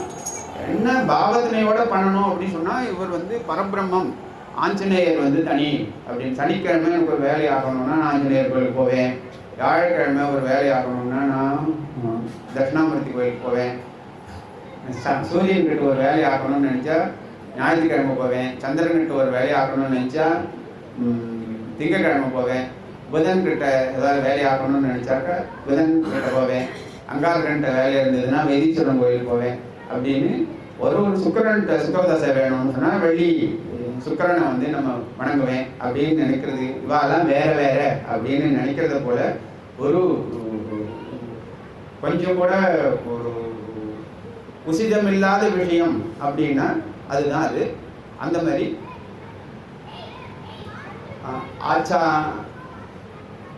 ஆச்சாரம், ஆராதனம், ஆத்மகுணம், இந்த 3 ஒரு மனுஷனுக்கு இருந்ததுனால தான் அவனை வந்து நம்ம பூர்ணமான மனுஷன்னு சொல்ல முடியும். ஒருத்தன்ட்டு ஆத்மகுணம் இருக்கு, பொய் பேச மாட்டான், தப்புலாம் செய்ய மாட்டான், அன்பா இருப்பான், இரக்கமாக இருப்பான், சுத்தபத்தமாக இருப்பான், ஆனால் சுவாமியே இல்லைன்னு சொல்லுவான்.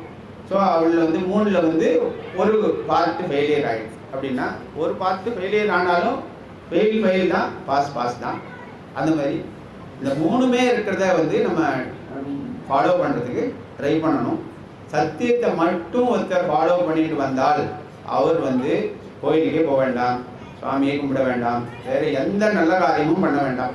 ஏன்னா சத்தியத்தை ஒருத்தர் ஃபாலோ பண்ண ஆரம்பித்தா தர்மம் அதை தொடர்ந்து வரும். அதை தொடர்ந்து மற்ற எல்லா நல்ல குணங்களும் ஆட்டோமேட்டிக்காக வந்துட்டே இருக்கும். சரி, நம்ம வந்து சுவாமி அப்படின்னு சொன்னால் அப்படியே வந்து கண்ணில் ஜலமாக வருது, உருகிறது நம்ம மனசு அப்படின்னு சொல்கிறோம். நம்மளோட மனசு கல் மனசா இல்லையா அப்படின்னு தெரிஞ்சுக்கிறதுக்கு ஒரு சின்ன இது என்னன்னா, இந்த ஹரிச்சந்திர சரித்திரத்தை கேட்கும்போது கரெக்டாக சொல்லணும். எனக்கு சொல்ல வரதானே தெரியல, இது என்னோட மேடன் அட்டம்ப்ட். அதனால் எனக்கு முடிஞ்ச வரைக்கும் நான் கரெக்டாக சொல்கிறதுக்கு ட்ரை பண்ணுறேன். அந்த மாதிரி சொல்லும்போது நம்ம கண்ணிலேருந்து ஒரு சொட்டு ஜலமாவது வரல அப்படின்னு சொன்னால் நமக்கு கல் மனசு அப்படிங்கிறதுக்கு அது ஒரு வந்து ஒரு ஸ்கேல் இல்லைன்னா அது வந்து ஒரு இதுன்னு சொல்லலாம். இந்த கதையை கேட்கறதுனால என்ன சார் பிரயோஜனம் அப்படின்னு கேட்டால், நம்ம சொல்கிற பொய் குறையும், நிச்சயமாக குறையும், அதில் சந்தேகமே கிடையாது. ஏன்னா நம்ம வாழ்க்கையில் வந்து எல்லாரும் ஒருத்தர் ரோல் மாடலாக எடுத்துப்பா. கிரிக்கெட்டில் ஒருத்தருக்கு இன்ட்ரெஸ்ட் இருந்தாக்கா விராட் கோலி, அப்புறம் கால்பந்தில் இருந்ததுன்னா பீலே, வேறு அரசியலில் இருந்ததுன்னா இந்த தலைவர் அந்த தலைவர், எல்லா தலைவரும் இல்லைன்னா நடிகர்கள் இருக்கவே இருக்காங்க. அவங்களெல்லாம் வந்து நம்மளோட ஆதர்ஷ புருஷலாக எடுத்துக்கணும். அந்த மாதிரி இருக்கிறவாளை ஆதர்ஷ புருஷலாக எடுத்துக்கிறத விட நம்ம சாஸ்திரங்களில் நம்ம புராணங்களில் யாரெல்லாம் சொல்லியிருக்கோம் அவளோட சரித்திரத்தை எல்லாம் படிக்க ஆரம்பித்தா என்ன ஆகும்னா, நம்ம வந்து அவளோட காலத்தில் அந்த சரிதம் படிக்கிற நேரத்துலையாவது அவளோட நம்ம வந்து நமக்கு வந்து அவளோட சத்சங்கம் கிடைக்கும், அவளோட தொடர்பு நமக்கு கிடைக்கும். நிச்சயமாக அது வந்து நமக்கு நன்மையை தான் கொடுக்கும். அப்புறம் நம்ம பொய் சொல்கிறோம், அது இல்லாமல் இன்னொரு பிரயோஜனம் என்னென்னா பிரம்மகத்தி தோஷம் போயிடும் அப்படின்னு சாஸ்திரத்தில் சொல்லியிருக்கு. அதனால் ஹரிச்சந்திர புராணங்கிறது வந்து ரொம்ப உயர்ந்த விஷயம். அப்புறம் நம்ம சொல்கிற பொய் யாருக்கு சார் தெரிய போகிறது, நம்ம ஃபோனில் மொபைலில் சத்தம் இல்லாமல் மெதுவாக தானே சொல்கிறோம் அப்படின்னா, சிவனுக்கு வந்து அட்டமூர்த்தி அப்படின்னு ஒரு பேர். 5 பஞ்சபூதங்கள், சூரியன், சந்திரன், ஆத்மா, இது எல்லாவும் இருக்கிறவர் பரமேஸ்வரன். அதனால் அவருக்கு அட்டமூர்த்தி அப்படின்னு ஒரு பேர். அவர் ஆத்மாவாக இருக்கிறதுனால நம்ம என்ன நினச்சிட்டு இருக்கோம், சிசிடிவிங்கிறது இப்போ லேட்டஸ்ட்டாக ஒரு 200 வருஷத்துக்குள்ளே வந்துருக்கு அப்படின்னு நினச்சிட்டு இருக்கோம். அப்படி இல்லை, முதல் மனுஷன் என்னைக்கு வந்து பிரம்மா படைச்சாரோ அன்றைக்கே சிசிடிவி வந்துருக்கு. என்னன்னா அந்த சிசிடிவி வெளியில் வைக்கல, அந்த சிசிடிவியை நமக்குள்ளேயே வச்சுருக்கார். அது வந்து நம்ம பண்ணுற தப்பு நமக்கு யாருக்கும் தெரியலேன்னு நினைச்சாலும் நம்ம மனசாட்சிக்கு தெரியும். நம்ம மனசாட்சிக்கு தெரியறதோட மட்டும் இல்லை, நம்ம வந்து நம்ம காலமான பிறகு போனால் சித்திரகுப்தன் ஒருத்தர் இதை மாதிரி ஒரு சின்ன டெஸ்க் போட்டு ஒரு கணக்குள்ள உட்காந்துருக்கார். அவர் வந்து எல்லாத்தையும் பார்த்து சொல்லிடுவார் அப்படின்னு சொல்லியிருக்கா, கதையாக சொல்லியிருக்கா. அது வந்து ஒரு உருவகம் தான். சித்திரம் அப்படின்னா ஃபோட்டோ அல்லது படம் அப்படின்னு அர்த்தம். குப்தம் அப்படின்னா மறைஞ்சு இருக்கிறது அப்படின்னு அர்த்தம். நம்ம மனசுக்குள்ள நம்ம பண்ற விஷயங்கள் எல்லாம் ரைட்டா இருந்தாலும் சரி தப்பா இருந்தாலும் சரி உள்ள ரெக்கார்டு ஆகிட்டே வருது. எப்படின்னா போட்டோவா ரெக்கார்டு ஆகிட்டே வருது. அதுதான் வந்து நம்ம யமதர்மராஜன் சந்நிதியில் போய் நிற்கும்போது உடனே அவரை பார்த்தாருன்னா எல்லா போட்டோவும் கிளீனாக வரும். பார்த்ததும் நமக்கு எல்லா விஷயமே ஞாபகம் வந்துடும். ஓ இன்னைக்கு நம்ம அங்கே அப்படி பண்ணோம்ல அப்படின்னு நமக்கே தெரியும். வெளியிலேயே யாரும் வந்து ஒருத்தர் சொல்ல வேணாம், வெளியிலேருந்து ஒருத்தர் வந்து இந்த தப்புக்கு இந்த தண்டனை அப்படின்னு கொடுக்க வேண்டாம், நமக்கே தெரியும். அந்த மாதிரி அந்த ஃபர்ஸ்ட் சிசிடிவி வந்து உண்டாக்குனது வந்து பிரம்மா தான். இதுல ஒரே ஒருத்தருக்கு மட்டும் எக்ஸெப்ஷன் உண்டு. என்னன்னா சித்த சுவாதீனம் இல்லாம இருக்கிறவா பண்ற காரியங்களுக்கு அவ பொறுப்பு கிடையாது. ஏன்னா அவளோட பழைய கர்மாவை அனுபவிச்சு தீர்த்துக்கிறதுக்காக அவ வராளே தவிர புதுசா அவ எந்த கர்மாவையும் சேர்த்துக்கிறதே கிடையாது. ஆனா நம்ம என்ன பண்றோம்னா பழைய மூட்டை எவ்வளவு இருக்கோ அதை போல 2 பங்கு 3 பங்கு புதுசா ஆட் பண்ணிட்டே போறோம். இந்த சைக்கிள் என்னைக்கு தான் முடிகிறது. அதனால அதை நம்ம வந்து வர்ற வழியை அடைச்சிட்டா தானே வந்து பாக்கி இருக்கிறது ஒரு நாளைக்கு தானே வடிஞ்சு போயிடும். இப்போ இல்லைனாலும் என்னைக்காவது ஒரு நாள் அடுத்த பிரம்மா வந்து நம்ம அபயவரத ஆஞ்சநேயர் தான் அப்படின்னு சாஸ்திரங்கள்லாம் சொல்றது. ஒரு காலத்துலயாவது நம்ம வந்து முக்தியை அடைஞ்சிருவோம். அவரோட கிருபை இருந்ததுன்னா இந்த ஜென்மாலே அடைஞ்சிருவோம். இந்த ஜென்மால இல்லைன்னா இன்னொரு ஜென்மால, இன்னொரு ஜென்மால இல்லைன்னா இன்னொரு ஜென்மால. ஹரிச்சந்திரனை வந்து எதுக்காக இந்த மாதிரி வந்து விஸ்வாமித்திரர் தொந்தரவு பண்ணார் அப்படின்னு அந்த திரிலோச்சனன்ற பேர்ல அவன் ஒரு ராஜாவா இருந்தான்னு சொன்னேன். அப்போ வந்து அவன் வந்து போய் கேட்டான் விஸ்வாமித்திரர்கிட்ட, என்ன இந்த மாதிரி எனக்கு இந்த மாதிரி இந்த பர்த் டெத் சைக்கிள் பிடிக்கல, நீங்க வந்து கொஞ்சம் ஹெல்ப் பண்ணி என்னை வந்து முக்தி அடைகிறதுக்கு எனக்கு ஹெல்ப் பண்ணணும் அப்படின்னு. அவர் அவரோட ஞான திருஷ்டிகளை பார்த்துட்டு, இன்னும் ஒரு 100 ஜென்மா இருக்குப்பா உனக்கு, நீ அனுபவிச்சு தீர்க்க வேண்டியது. அந்த 100 ஜென்மாங்கிறது இதே மாரி நீ 100 ஜென்மாலையும் நல்லவனா இருந்தா மட்டும்தான் 100 ஜென்மாவோட முடியும். அதனால ஒரு ஜென்மால பண்றதுங்கிறது வந்து சாத்தியம் இல்லை. இல்லை வந்து நீங்க வந்து எங்க அப்பாவெல்லாம் வந்து சொல்றதுக்கு அனுப்பிருக்கள் வந்து உங்களால முடியாதுன்னு ஒண்ணு கிடையாது. நீங்க இந்த அடுத்த ஜென்மால நான் என்ன தப்பு பண்ணாலும் என்ன கஷ்டப்பட்டாலும் நான் தப்பே பண்ணாம இருக்கேன். என்னோட இந்த 100 ஜென்மாவில நான் என்னென்னலாம் வினையை அனுபவிக்கணுமோ அந்த வினை எல்லாத்தையும் இந்த ஒரு ஜென்மாவிலேயே நீங்க வந்து எனக்கு நான் அனுபவிக்கிற மாதிரி பண்ணிட்டே இருந்தேன்னா அடுத்த ஒரு ஜென்மாவோட எனக்கு சரியா போயிடும், நிச்சயமா சரியா போயிடும். அந்த மாதிரி பண்றேலா அப்படின்னா பண்றேன் அப்படின்னு சொன்னார். அந்த மாதிரி அப்படி இருந்தவர் வந்து தான் வந்து ஹரிச்சந்திரனாக வந்து சத்தியத்தை ஃபாலோ பண்ணிட்டு வந்தார் அப்படின்னு. சத்தியம்னு சொல்லும் போது எனக்கு இன்னொரு விஷயம் ஞாபகம் வருது. பாம்பன் குமரகுருதாஸ் சுவாமிகள் அப்படின்னு பாம்பன் சுவாமிகள் ரொம்ப ஃபேமஸ் முருக பக்தர். அவரோட இயல் பெயர் வந்து அப்பாவும் பேரு. 1850ஆம் வருஷம் பிறந்து 1929 மறைஞ்சார். ராமேஸ்வரத்தில் பிறந்தாரு. முருகன் மேல பயங்கர பக்தர். 6666 6666 முருகனுக்கு பிடிச்ச நம்பர். அதனால அத்தனை பாட்டுகள் எழுதியிருக்காரு. எல்லாமே வந்து ஷண்முக கவசம், குமாரஸ்தவம், இந்த மாதிரி நிறைய விஷயங்கள் எழுதியிருக்காரு. அது இல்லாமல் சித்திர கவிகள்ங்கிறது நிறைய எழுதியிருக்கார்.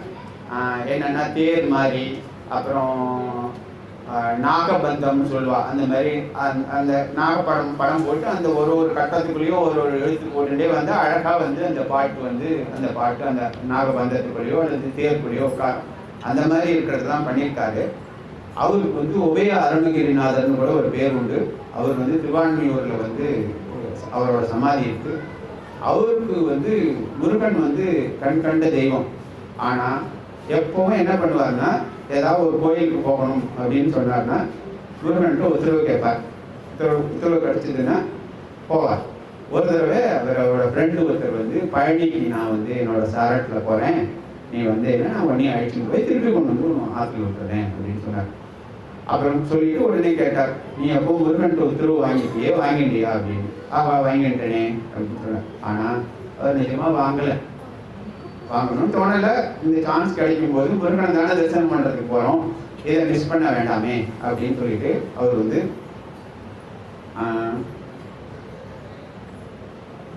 கிளம்பினார். அன்னைக்கு நடுப்புற ஒரு வழியில் வந்து அவருக்கு ஒரு பெரிய இடைஞ்சல் வந்தது. அன்னைக்கு ராத்திரி கனவுல வந்து ஒரு பெரிய பூதம் மாதிரி வந்து, நான் வந்து நீ இங்கே பழனிக்கு வந்து தரிசனம் பண்ணுறதுக்கு நான் உத்தரவு கொடுத்தேனா அப்படின்னு கேட்டார். இல்லை சுவாமி அப்படின்னு. அப்புறம் என்னை பார்க்கறதுக்கு நீ பொய் சொல்லிட்டு வந்ததுக்காக ட்ரை பண்ணேன், அதனால நீ இதோட திரும்பி ஆற்றுக்கு போயிடு அப்படின்னு சொல்லிட்டாரு. அதனால அந்த ட்ரிப்பை அவரால் கம்ப்ளீட் பண்ணி பழனி சுவாமி முருகனை வந்து தரிசனம் பண்ண முடியல. அந்த தடவை மட்டும் இல்லை, அவரோட லைஃப்ல கடைசி வரைக்கும் அவர் வந்து பழனி முருகனை வந்து தரிசனம் பண்ணுறதுக்கே முடியல. அவருக்கே அந்த மாதிரி ஒரு கதின்னு சொன்னா நம்ம சொல்ற, அவர் ஒரே ஒரு பொய் தான் சொன்னார், அதுவும் ஒரு நல்ல காரியத்துக்காக சொன்னார். அப்படி இருக்கிறவருக்கு வந்து பழனி முருகன் தரிசனம் கொடுக்கலன்னு சொன்னா நமக்கெல்லாம் வந்து எப்படி கிடைக்கும்? அப்படின்னு நம்ம வந்து ஜஸ்ட் யோஜனை பண்ணி பார்க்கணும். இதுலேருந்து என்ன தெரியுதுன்னா, பழனி முருகன் வந்து பார்ட்டியாலிட்டி வச்சுருக்காரு, அவருக்கு ஒரு ட்ரீட்மெண்ட்டு, நமக்கெல்லாம் ஒரு ட்ரீட்மெண்ட் வச்சுருக்காரு அப்படின்னு. அப்படி இல்லை, ஆம்பாள் சுவாமிகள் வந்து ஸ்கூலில் அட்மிஷன் ஆகி படிக்கிற குழந்தை, பழனி முருகன் வந்து வாத்தியார். அதனால ஸ்கூலில் படிக்கிற பையன் தப்பு பண்ணால் தலையில் ஒன்று போட்டு அவனை வந்து சரி பண்ணுவார். நம்மலாம் ஸ்கூலில் அட்மிஷனே ஆகாதவா, அதனால நம்ம என்ன பண்ணால் அவர் என்ன கேட்க போகிறாரு, எத்தனை போய் சொன்னாலும் ஒரு பிரச்சனையே இல்லை, பிரச்சனை முருகன் இல்லையே, பிரச்சனை போய் சொன்னால் போய் பிரச்சனை நமக்கு தானே. அதை நம்ம வந்து புரிஞ்சுக்கணும். அதேமாரி ரோல் மாடல் அப்படிங்கிறது ஒருத்தருக்கும் வேணும் அப்படிங்கிறதுக்காக தான் நான் வந்து இந்த ஒருத்தருடைய பேரையும் நான் கோட் பண்ணேன். சீதை வந்து ராவணன் அசோகவனத்தில் சிறையில் இருக்கும்போது என்ன சொல்கிறான்னா, ராவணன் வந்து கம்பல் பண்ணுறான், நீ வந்து என்னோட ஆசைக்கு வேணுங்கன்னு. இல்லை, நான் வந்து இந்த மாதிரி அனுசுயா, தமயந்தி, சாவித்திரி, அது மாதிரி 11 கற்புக்கரசிகளோட பேர் சொல்லி இவாளெல்லாம் நான் ஃபாலோ பண்ணுவேனே தவிர உன்னோட ஆசைக்கு நான் வந்து இணங்க மாட்டேன் அப்படின்னு சொல்லி அவனை மறுதளிக்கிறான்னு வால்மீகி ராமாயணத்துலேயும் வருது, கம்பராமாயணத்துலேயும் வருது. இப்போது இந்த ஹரிச்சந்திர சரிதத்தை யார் யாருக்கு சொன்னா அப்படின்னா, மார்க்கண்டேய புராணத்தில் வருது, ஐதிரேய புராணத்தில் வருது, ஸ்ரீமத் பாகவதத்தில் 9வது ஸ்கந்தத்தில் வருது. இதெல்லாம் மார்க்கண்டேய புராணத்தில் ரொம்ப கொஞ்சம் டீட்டெயிலாக இருக்குது, ஸ்ரீமத் பாகவதத்தில் ரொம்பவே சின்னதாக இருக்குது. ஒரு தடவை தர்மர் வந்து 12 வருஷ வனவாசத்தில் இருக்கும்போது பீமன் வந்து ஒரு நாள் அவர்கிட்ட சண்டை போடுறான், நீ தான் எங்கள் லைஃப் எல்லாம் எடுத்துட்ட, வந்து அப்போவே நம்ம திருப்பி சண்டை போட்டிருந்தா வந்து சூதில் தோற்று போன உடனே நம்ம சண்டை போட்டிருந்தா நம்ம ஜெயிச்சிருக்கலாம். அந்த மாதிரி பண்ணாமல் அவன் சொன்னதுக்கு எல்லாத்துக்கும், துரியோதனன் சொன்னது எல்லாத்தையும் கேட்டுட்டு நீ வந்ததுனால தான் நம்ம வந்து அப்போது சகாதேவன் வந்து சாஸ்திரத்தில் பெரிய புலி. அவன் என்ன சொன்னான்னா, சாஸ்திரத்தில் இதுக்கு ஒரு குறுக்கு வழி இருக்குது. என்னென்னா, ஒரு நாளை வந்து ஒரு வருஷமாக எடுத்துக்கிறதுக்கு சாஸ்திரத்தில் இடம் இருக்குது, ஒரு மாதத்தை ஒரு வருஷமாக எடுத்துக்கிறதுக்கு சாஸ்திரத்தில் இடம் இருக்குது, ஒரு நாளை ஒரு வருஷம் ஒரு மாதமாக எடுத்துக்கிறதுக்கு எங்கே அதுனா, அதை இப்போ நம்மளே கூட இன்னும் கூட ஃபாலோ பண்ணிட்டு தான் வரும். இப்போ யாராவது ஒருத்தர் ராத்திரியில் ஒருத்தர் தெளிவாக ஒருத்தர் காலகதி அடைஞ்சிட்டான்னு சொன்னால், நம்ம 10 நாள் காரியம் பண்ணிவிட்டு 11வது நாள் 12வது நாளில் அந்த ஒரு வருஷத்தில் நம்ம என்ன செய்யணுமோ அந்த காரியமெல்லாம் பண்ணி 12ஆம் நாளே ஆத்தீகம் பண்ணி அவளை வந்து பிரேத ரூபத்திலிருந்து பித்ரு ரூபத்துக்கு மாற்றிடுறோம். சாஸ்திரப்படி ஒரு வருஷம் வரைக்கும் வெயிட் பண்ணி ஒரு வருஷம் முடிவில் தான் வந்து ஆப்தீகிக்கும் போது தான் அந்த பிரேத ரூபத்திலிருந்து பெரியவாளை வந்து பித்ரு ரூபத்துக்கு கொண்டு வரணும். அது எதுக்காக அந்த மாதிரி மாற்றினா அப்படின்னு சொன்னால், கர்த்தா நாசமான காரியம் நாசமாகும் அப்படின்னு சொல்லிட்டு ஆரம்பித்து நல்லா பண்ணணுன்ற சத்தியாக பண்ணிட்டு வரும்போது அவருக்கு ஏதாவது காரியம், பையனுக்கோ யார் காரியம் பண்ணுறாரோ அவருக்கு ஏதாவது ஒன்று ஆயிடுச்சுன்னு சொன்னால் அந்த காரியம் அப்படியே நின்று போயிடும். அதை திருப்பி வந்து வேறு யாராலையும் வந்து கம்ப்ளீட் பண்ண முடியாது. அவளை வந்து அந்த பிரேத ரூபத்திலிருந்து பித்ரு ரூபத்துக்கு கொண்டு போக முடியாது. அப்படிங்கிறதுனால தான் வந்து இந்த மாதிரி ரிஷிகள்லாம் அந்த மாதிரி பண்ணி கொடுத்தா. அதனால அந்த மாதிரி நம்ம வந்து 12 நாளை வந்து 12 நாள் பக்கம் 12 நாள் வந்து ஒரு வருஷமாக எடுத்துக்கலாம். அது மாதிரி அதனால சாஸ்திரம் இருக்கிறதுனால எத்தனையோ 12 நாள் ஆயிடுச்சு நம்ம காட்டுக்கு வந்து. அதனால நம்ம வந்து இப்போவே திரும்பி போய் துரியோதனன்ட்ட 12 வருஷம் வனவாசம்லாம் முடிஞ்சு போச்சு, நீ வந்து எனக்கு ராஜ்யத்துக்கு கொடுன்னு கேட்போம். கொடுக்கலன்னு சொன்னாக்க வந்து நாம் வந்து அவன்கிட்ட சண்டை போடலாம். தர்மர் வந்து மாட்டவே மாட்டேன் அப்படின்னார். ஏன்னா நான் 12 வருஷம் வனவாசத்தில் இருந்துட்டு ஒரு வருஷம் அஞ்ஞாதவாசத்தில் இருந்துட்டு நான் வந்து திருப்பி வருவேன் அப்படின்னு நான் சொன்ன போது என் மனசுல நான் என்ன நினைச்சுட்டு சொன்னேன்னா, 365 நாள் சேர்ந்தது தான் ஒரு வருஷம்னு நினைச்சுட்டு சொன்னேனே தவிர, நீ இப்போ சாஸ்திரத்துல சுட்டி காட்டுற மாதிரி ஒரு நாளை வந்து ஒரு வருஷமா வந்து எடுத்துக்கணும் அப்படின்ற சங்கல்பம் என் மனசுல அப்போ இல்லை. அதனால நான் என் மனசுல ஒரு வருஷங்கிறது 365 நாள் எடுத்துட்டு, அதனால அந்த 12 வருஷம் தாண்டினா தான் நான் வந்து திருப்பி வந்து துரியோதனன்ட்டு போய் நான் என்னோட ரைட்டை நான் கிளைம் பண்ணவே முடியும் அப்படின்னு சொன்னார். அப்புறம் வந்து அதை வந்து மார்க்கண்டேயரும் வந்து அந்த நேரத்தில் மார்க்கண்டேயர் வந்தார். வந்து அவரை வந்து ரொம்ப நீ செஞ்சதுதான் கரெக்டு, எண்ணம் சொல் செயல் மூணும் ஒன்றா இருக்கிறதுக்கு பேர் தான் சத்தியம். நீ வந்து சத்தியத்தையும் தர்மத்தையும் ஃபாலோ பண்ணிட்டே வர. அதனால நிச்சயமா நீ படுறது ஒரு பெரிய கஷ்டமே கிடையாது. உன்னோட ரொம்ப கஷ்டப்பட்டவன் ஒருத்தான் இருக்கான், விஸ்வாக வம்சத்தில் ஹரிச்சந்திரன். அவனோட சரித்திரத்தை உனக்கு சொல்கிறேன். அதை கேட்டேனாலே உன்னோட பாவம் எல்லாம் போயிடும், உன்னோட கஷ்டங்கள் எல்லாம் போயிடும். நம்மளோட ஒருத்தர் கஷ்டப்பட்டார் அப்படின்னு பார்க்கும்போது நம்மளோட கஷ்டம் வந்து நமக்கு சின்னதாக தெரியறதுக்கான வாய்ப்புகள் இருக்கு இல்லையா? அதனால அந்த மாதிரி நான் வந்து உனக்கு ஹரிச்சந்திரனோட சரித்திரத்தை சொல்கிறேன் அப்படின்னு சொல்லி ஹரிச்சந்திரனோட சரித்திரத்தை சொன்னார் அப்படின்னு சொல்லி இப்போ தான் நம்ம வந்து சப்ஜெக்டுக்குள்ளே வரோம். ஒரு நிமிஷம் ஒரே செகண்ட் ஆஃப் ஆகிட்டு.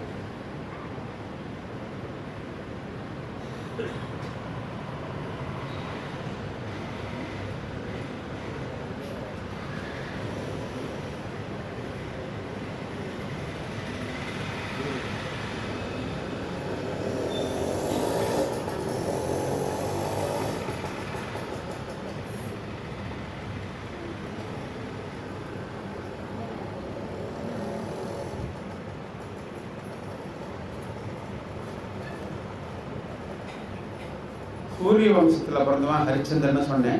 அவனை வந்து காளிதாசர் ஆஜன்ம சுத்தன் அப்படின்னு சொன்னார். அப்படின்னா என்னன்னா பிறக்கும் போதே சுத்தமாக பிறந்தவன். நம்மெல்லாம் இத்தனை கர்மாக்கள் எல்லாம் பண்ணி சாஸ்திரத்தில் 40 விதமான கர்மாக்கள் சொல்லியிருக்கு. அதெல்லாம் ஃபாலோ பண்ணி நம்ம சுத்தி பண்ணிக்க ட்ரை பண்ணுறோம்.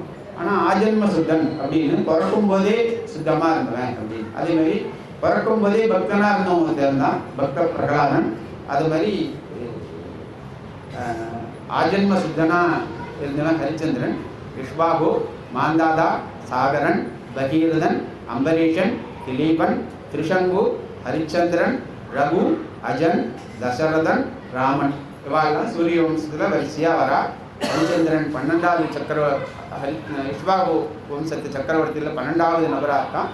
ராமன் தசரதன் 38 இருக்கார், ராமன் 39 இருக்கார். இதில் ஒரு விஷயத்தை பார்த்தீங்கன்னா திருசங்கு காலத்தில் விஸ்வாமித்திரர் இருந்திருக்கார், ஹரிச்சந்திரன் காலத்தில் இருந்திருக்கார். அதுக்கு பிறகு கிட்டத்தட்ட 1500 வருஷம் தாண்டி ராமர் காலத்தில் தசரதர் காலத்தில் விஸ்வாமித்திரர் இருந்திருக்கார். இந்த மாதிரி ஒரு ஆள் இருக்க முடியுமா அப்படின்னு கேட்டால் அந்த சப்த ரிஷிகளால் வந்து இருக்க முடியும் அப்படின்னு. எதுக்காக இவ்வளவு கஷ்டத்தை ஹரிச்சந்திரனுக்கு கொடுத்தார் அப்படின்னு. இப்போ திருச்செங்கு என்ன பண்ணால் நான் வந்து சொர்க்கத்துக்கு உடம்போட போகணும்னு ட்ரை பண்ணால் விஸ்வாமித்திரர் அனுப்பினார். ஆனால் மேலேருந்து இந்திரன் வந்து அவனை பிடிச்சி கீழே தள்ளினான். அதனால் அவன் கீழே விழாமல் விஸ்வாமித்திரர் வந்து தன்னோட தபோ வலிமையினால் அவனை அந்தரத்தில் நிறுத்திட்டு அவனுக்காக ஒரு புது சொர்க்கத்தையே சிருஷ்டித்தார் அப்படிங்கிறது வந்து சரித்திரம். அந்த மாதிரி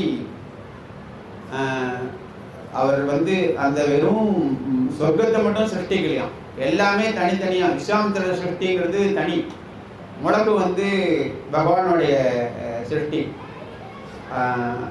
விஸ்வாமித்திரர் சிருஷ்டி பண்ணது வந்து மிளகா, மாடு, பசுமாடு, காளமாடு அப்படிங்கிறது வந்து சுவாமியோட சிருஷ்டி.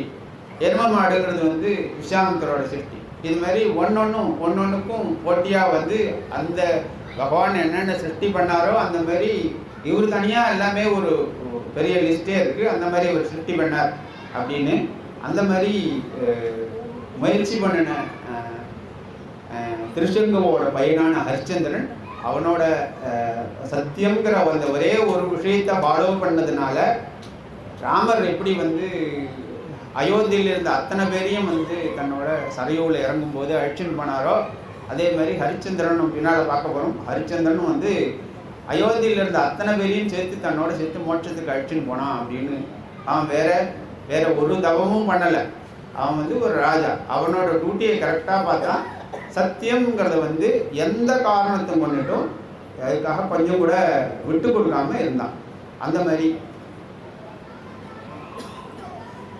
ஹரிச்சந்திரன் சம்பாதிச்சதெல்லாம் பார்த்தீங்கன்னா அயோத்தி வந்து ஒரு இந்தியா, அயோத்தின்னு இல்லை பாரதமே வந்து வளத்துக்கு கொஞ்சம் கூட வந்து பஞ்சமே கிடையாது. தரையில் சும்மா தோன்றுனா வந்து தங்கமும் வைரமுமா கிடைக்குமா. அந்த மாதிரி இருக்கிற தேசத்துக்கு சக்கரவர்த்தியாக இருந்தான் அப்படின்னு சொன்னால் அவனுக்கு எவ்வளோ செல்வம் இருக்கும்.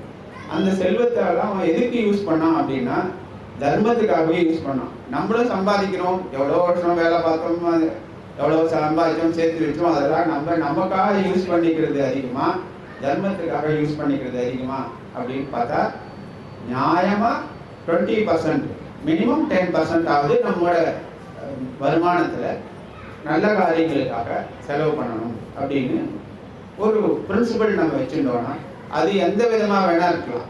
ஒருத்தருக்கு சாப்பாடு போடுறதா இருக்கலாம், ஒருத்தருக்கு படிப்பு சொல்லி கொடுக்குறதா இருக்கலாம், உடம்பு முடியாதவர்களுக்கு ட்ரீட்மெண்ட்டுக்கு கொடுக்குறதா இருக்கலாம், நல்ல கோயில் கைங்கரியத்துக்கு கொடுக்குறதா இருக்கலாம், எதுவாக இருந்தாலும் அந்த மாதிரி ஒரு நம்முடைய வருமானத்தில் ஒரு மினிமம் 10% நம்ம வந்து தர்ம காரியங்களுக்காக யூஸ் பண்ணுறது அப்படின்ற ஒரு விரதத்தை வந்து நம்ம எடுத்துக்கணும்னு கேட்குறேன். அந்த மாதிரி ஒரு நாளைக்கு என்னாச்சு, விஸ்வாமித்திரர் வந்து இந்திரன் ஒரு மீட்டிங் போட்டார். இந்திர சபைன்னா எவ்வளோ பெருசாக இருக்கும்னு உங்களுக்கு தெரியும். போடார் விஸ்வாமித்திரர். அவர் போகும்போது ஆல்ரெடி நிறைய பேர் வந்துட்டார். அவர் யாரும் ஒன்றும் பெருசாக வந்து கண்டுக்கலை. அவர் ஒரு வாரத்தில் உட்காந்தார். அவருக்கு பின்னால் வசிஷ்டர் வந்தார். உடனே வசிஷ்டர் வந்து வான்னு கூப்பிட்டு இந்திரன் வந்து தன்னோட சீட்டுக்கு பக்கத்தில் டைஸில் உட்கார வச்சுட்டு சப்ஜெக்ட் ஆரம்பிக்கிறதுக்கு முன்னால் எல்லா இடத்துலையும் நடக்கிறது தானே, நம்ம மீட்டிங்கு சம்மந்தம் இல்லாத ஒரு விஷயம் ஏதாவது 2 பேர் மேலே இருக்கிற பேசி பார்க்கணும். மீட்டிங் சப்ஜெக்டே இருக்காது அது, ஆனாலும் அதை பேசிப்பா. அந்த மாதிரி ஒரு மீட்டிங்கில் இந்திரன் கேட்குறான், விஷயேந்திரிய சம்யோகி சர்வைஸ்வர்ய சமர்த்திமானும் ஏகதாரோ விரதௌ நாஸ்தி சத்தியவான் நாஸ்தி குத்திரச்சிதே அப்படின்னு. இந்த உலகத்திலேயே எல்லா செல்வமும் இருந்தும் யோகியா இருக்கிறவன், எல்லா ஒரே தாரத்தோட மற்ற பெண்களை மனசாலேயே நினைக்காதவனா, சத்தியமே பேசுறவனா யாராவது இருக்க முடியுமா அப்படின்னு கேட்டான். எல்லாரும் வந்து வசிஷ்டர் வந்து நம்மளா இருந்தா என்ன சொல்லுவோம், இதில் ஏதாவது ஒன்று ஃபாலோ பண்ணுறதே தகராறு, எல்லாத்தையும் ஃபாலோ பண்ணுறதுலாம் இட்ஸ் நோ சான்ஸ் அப்படின்னு சொல்லுவோம். ஆனால் அவர் என்ன சொன்னார், என்னோட சிஷ்யன் ஹரிச்சந்திரன் தான், அவன் வந்து சத்தியசந்தன், அவன் வந்து தன்னுடைய மனைவியை தவிர வேற யாரை பற்றியும் தப்பா நினைக்காதவன் அப்படின்னு சொன்னார். உடனே விஸ்வாமித்திரருக்கு எழுந்து வசிஷ்டர் சொன்னது தப்பு அப்படின்னு சொன்னார். விஸ்வாமித்திரர் பக்கத்தில் ஒருத்தர் நின்றுதார். அப்போ இந்த மாதிரி மைக்கெல்லாம் கிடையாது இல்லை, அதனால வசிஷ்டர் என்னமோ சொன்னார். வசிஷ்டர் என்ன சொன்னது நீங்க தப்புன்னு சொல்றேன் அப்படின்னு. வசிஷ்டர் எது சொல்லியிருந்தாலும் தப்பு அப்படின்னா, ஏன்னா அவ 2 பேருக்குள்ளேயும் ஆரம்பத்திலேருந்தே வந்து அவ்வளோ தூரம் பிரம்ம ரிஷியில ஒருத்தர் விஸ்வாமித்திரர். அவர் வந்து பை பர்த் அவர் வந்து ஒரு கிங், அவர் வந்து கத்திரியா இருந்தாலும் தன்னுடைய விடாத முயற்சினால கொஞ்சமா வந்து பிரம்ம ரிஷி ஆனார். வசிஷ்டர் வாயால் பிரம்ம ரிஷி அப்படின்னு ஒரு வசனம் சொல்றது உண்டு. வசிஷ்டர் வாயால் பிரம்ம ரிஷின்ற பட்டத்தை வாங்கினார் விஸ்வாமித்திரர். அந்த மாதிரி வாங்கியிருந்தாலும் கூட அதுக்கு பிறகும் கூட அவர் 2 பேருக்குள்ள அவ்வளோ தூரம் ஒத்து போகலை. அதனால வசிஷ்டர் சொன்னது தப்புன்னு சொன்னார். அவர் என்ன சொன்னார்னு கேட்டதுக்கு அவர் என்ன சொல்லியிருந்தாலும் தப்புன்னு சொன்னார். 2 பேருக்குள்ளேயும் ஒரு ஆர்கியூமெண்ட் வந்தது. ஹரிச்சந்திரன் நிச்சயமா வந்து சத்தியசந்தன், ஏகபத்தினி விரதன், உத்தமமானவன் அப்படின்னு சொன்னார். இல்லை அவன் வந்து பொய் சொல்றவன் அப்படின்னு நான் அவனை ப்ரூவ் பண்றேன் அப்படின்னார். அதுதான் இந்த ஹரிச்சந்திர சரிதத்தோட ஆரம்பம். வசிஷ்டர் என்ன பண்ணார், நேராக மீட்டிங் முடிஞ்சது, நேராக ஹரிச்சந்திரன் போய் பார்த்தார். நம்மளா இருந்தால் என்ன பண்ணுவோம், ஹரிச்சந்திரா இந்த மாதிரி ஒரு மீட்டிங் நேற்று நடந்தது, இந்த மாதிரி ஒரு எனக்கும் விஸ்வாமித்திரருக்கும் ஒரு சின்ன தர்க்கம் ஆயிடுது, அதனால அவர் வந்து நீ பொய்யே சொல்ல மாட்டேன்னு நான் சொல்லியிருக்கேன், இல்லை நீ பொய் சொல்றோன்னு சொல்லியிருக்காரு, நான் அதனால நீ வந்து பார்த்து ஜாக்கிரதையா இருந்துக்கோ அப்படின்னு சொல்லிட்டு போக மாட்டோமா. ஆனா அவர் வந்து இந்த ஹரிச்சந்திரன் வந்து 100 எல்லா கேள்விக்கும் தயார் பண்ணுவேன், எல்லாத்தையும் ஃபாலோ பண்ணுறேன், 100க்கு 200 மார்க் வாங்குறவனுக்கு போய் இதுதான் கொஸ்டின்னு சொல்லணுமான்னு, வேற பிட் பேப்பர் கொடுக்கணுமான்னு, எந்த கேள்வி கேட்டாலும் அதுக்கு அவன் பதில் சொல்லுவான். அவர் என்ன டெஸ்ட் வச்சாலும் அதில் பாஸ் பண்ணிடுவாங்கிறது வந்து அவருக்கு தெரியும். அதனால என்ன சொன்னார், நான் 12 வருஷம் தவம் பண்ணுறதுக்காக போகிறேன், நான் வரமாட்டேன், என்னை தேடாத, என்னோட பையன் சக்தி இருக்கான், அவன் வந்து உனக்கு புரோகிதர்கள்லாம் பார்த்துருக்கான், நீ வந்து நல்லபடியா இருந்துட்டு வா அப்படின்னு சொல்லிட்டு போனாரு. உடனே சரின்னு சொல்லிட்டு இருந்துட்டே இருந்தபோது மறுநாள் வந்து விஸ்வாமித்திரர் வந்தார். வந்து வாங்க மகிழ்ச்சி பெருமான்னு கூப்பிட்டு அவரெல்லாம் பாத்தியம் அர்க்கியம் ஆச்சமணியம் மற்ற மரியாதைகள்லாம் பண்ணி நீங்கள் வந்து நான் உங்களுக்கு என்ன பண்ணணும் அப்படின்னு கேட்டான். அதில் 2 விஷயம் இருக்கு. என்னன்னா, நம்ம கீழானவா அப்படின்னு நம்ம நினச்சோன்னா, அதெல்லாம் சாதாரண ஒரு மனுஷால் வந்தால் உங்களுக்கு என்ன வேணும்னு நம்ம கேட்போம் இல்லையா? ஆனால் பெரியவாள் யாராவது பாகவதாலோ அல்லது முனிவர்களோ ரிஷிகளோ வந்தால் என்ன பண்ணணும்னா, நான் என்ன பண்ணணும்னு கேட்கணும். அதேமாதிரி விஸ்வாமித்திரர்கிட்ட நான் என்ன பண்ணணும் சுவாமிகள் அப்படின்னு கேட்டான். இதுமாதிரி நான் ஒரு பெரிய யாகம் பண்ணுறதா இருக்கேன், அதுக்கு நிறைய பவுல் வேண்டியிருக்கு, தாராளமாக தரேனே, எல்லாமே உங்களுக்கு தான், நீங்கள் எப்போ வேணாலும் தரேன், நிறையா வேணும், நீ நினைக்கிற அளவுக்கு இல்லை, ரொம்ப நிறையா வேணும். எந்த அளவுக்கு அப்படின்னா, யானை மேலே ஒரு நல்ல வில்லு விடுற ஆள் வந்து நின்றுட்டு அம்பு விட்டான்னா அந்த அம்பு எவ்வளோ ஹைட்டு போகுதோ அவ்வளோ ஹைட்டுக்கு எனக்கு வந்து கோல்டு வேணும் அப்படின்னு. தாராளமாக தரேனே அப்படின்னா அடுத்த நிமிஷம் உள்ள ட்ரெஷரியிலேருந்து திறந்து மூட்டையாக கொண்டு வந்து அடுக்க சொன்னால் அடிக்கிட்டாங்க. இப்போ விஸ்வாமித்திரர் என்ன பண்ணார், இல்லை இது நீ உங்கள்கிட்டயே வச்சுக்கோ, நான் வந்து இன்னும் இது பண்ணுறதா தான், யாகம் பண்ணுறதா தான் தீர்மானம் பண்ணியிருக்கேனே தவிர மற்றதெல்லாம் இன்னும் எந்த இடம் யாரை வச்சு பண்ணணும் அதெல்லாம் நான் இன்னும் முடிவு பண்ணலை, அதனால அதை நீயே வச்சுக்கோ சொன்னான். சரி அப்படின்னு சொன்னான் ஹரிச்சந்திரன். இது அவன் பண்ண முதல் தப்பு. தானம்னு ஒரு பொருள் கொடுத்துட்டா அது திருப்பி வந்து நம்ம கையிலேருந்து ஜலம் கீழே விழுந்ததுன்னா அதோட நமக்கு சம்பத்தை விட்டுணும். ஒரே ஒரு எக்ஸப்ஷன் வந்து கணிகாதானம். நம்ம குழந்தைய கணிகாதானம் பண்ணி கொடுத்தால் அப்புறம் கூட குழந்தை வந்து போயிட்டு இருக்கலாம், இங்கே வந்து இருக்கிறது விஷயம் இல்லைனாலும் வந்து போயிட்டு இருக்கலாம். அந்த ஒரு தானத்துக்கு தான் வந்து அப்புறமா திருப்பி நமக்கு அந்த பொருளோட அந்த மனுஷாலோட சம்பந்தம் இருக்கிறது. அந்த மாதிரி ஒரு எல்லாத்தையும் வந்து எடுத்து வச்சுட்டான். அப்புறம் எடுத்து வச்சுட்டு நீங்கள் எப்போ கேட்குறதோ நான் அப்போ கொடுத்துட்றேன் அப்படின்னு சொன்னான். சரின்னு சொல்லி விஸ்வாமித்திரர் போயிட்டார். போனார். 12 வருஷம் திரும்பியே வரல. அதுக்கு நடுப்புற அவரோட தபஸ்னால என்ன பண்ணாரு, ஹரிச்சந்திரன் தேசத்தில் ஒரு பெரிய துர்பிக்ஷம் வர மாதிரி, அதாவது மழையே இல்லாத மாதிரி, பஞ்சம் வர மாதிரி பண்ணார். அவரால் பண்ண முடியுமானா அவரோட தபோபலத்தினால பண்ணினார். எதுக்காகன்னா திரிலோச்சனனை வந்து ஒரு ஜென்மால கரையேற்றுறதுக்காக. அது உள்ளுக்குள்ள இருக்கிற விஷயம், வெளியில் இருக்கிற விஷயம் வந்து ஹரிச்சந்திரனை பொய் சொல்ல வைக்கிறது அப்படின்னு. 12 வருஷம் கழிச்சு வந்து டேக்ஸே வரல, ரெவன்யூவே இல்லை. என்னன்னு கேட்டால் இந்த மாதிரி எல்லா இடத்துலையும் மழையே இல்லை, எல்லாம் ரொம்ப கஷ்டப்படுறா, நம்ம வந்து அப்படின்னு மந்திரிகள்லாம் சொன்னான். நம்ம கஜானாவில் இருக்கிற எல்லா பணத்தையும் எடுத்து கொடுன்னு சொன்னான். எல்லாத்தையும் எடுத்து செலவு பண்ணான். அவெல்லாம் பண்ணினாலும் அப்புறமும் போகல. அப்புறம் என்ன பண்ணுறதுன்னா, விஸ்வாமித்திரருக்காக எடுத்து வச்ச பணம் இருக்கு, அதையும் நீ எடுத்து கொடுத்துரு, நான் வந்து அவர் வந்தால் நான் பேசிக்கிறேன் அப்படின்னு ஹரிச்சந்திரன் சொன்னான். அதையும் பண்ண 2வது தப்பு. எப்போ வந்து தானம்னு கொடுத்துட்டோமோ அதை திருப்பி வந்து நம்ம யூஸ் பண்ணிக்கணும்னு நினச்சதோ அதை யூஸ் பண்ணிக்க முயற்சி பண்ணினதோ அது வந்து ஒரு பெரிய தப்பு.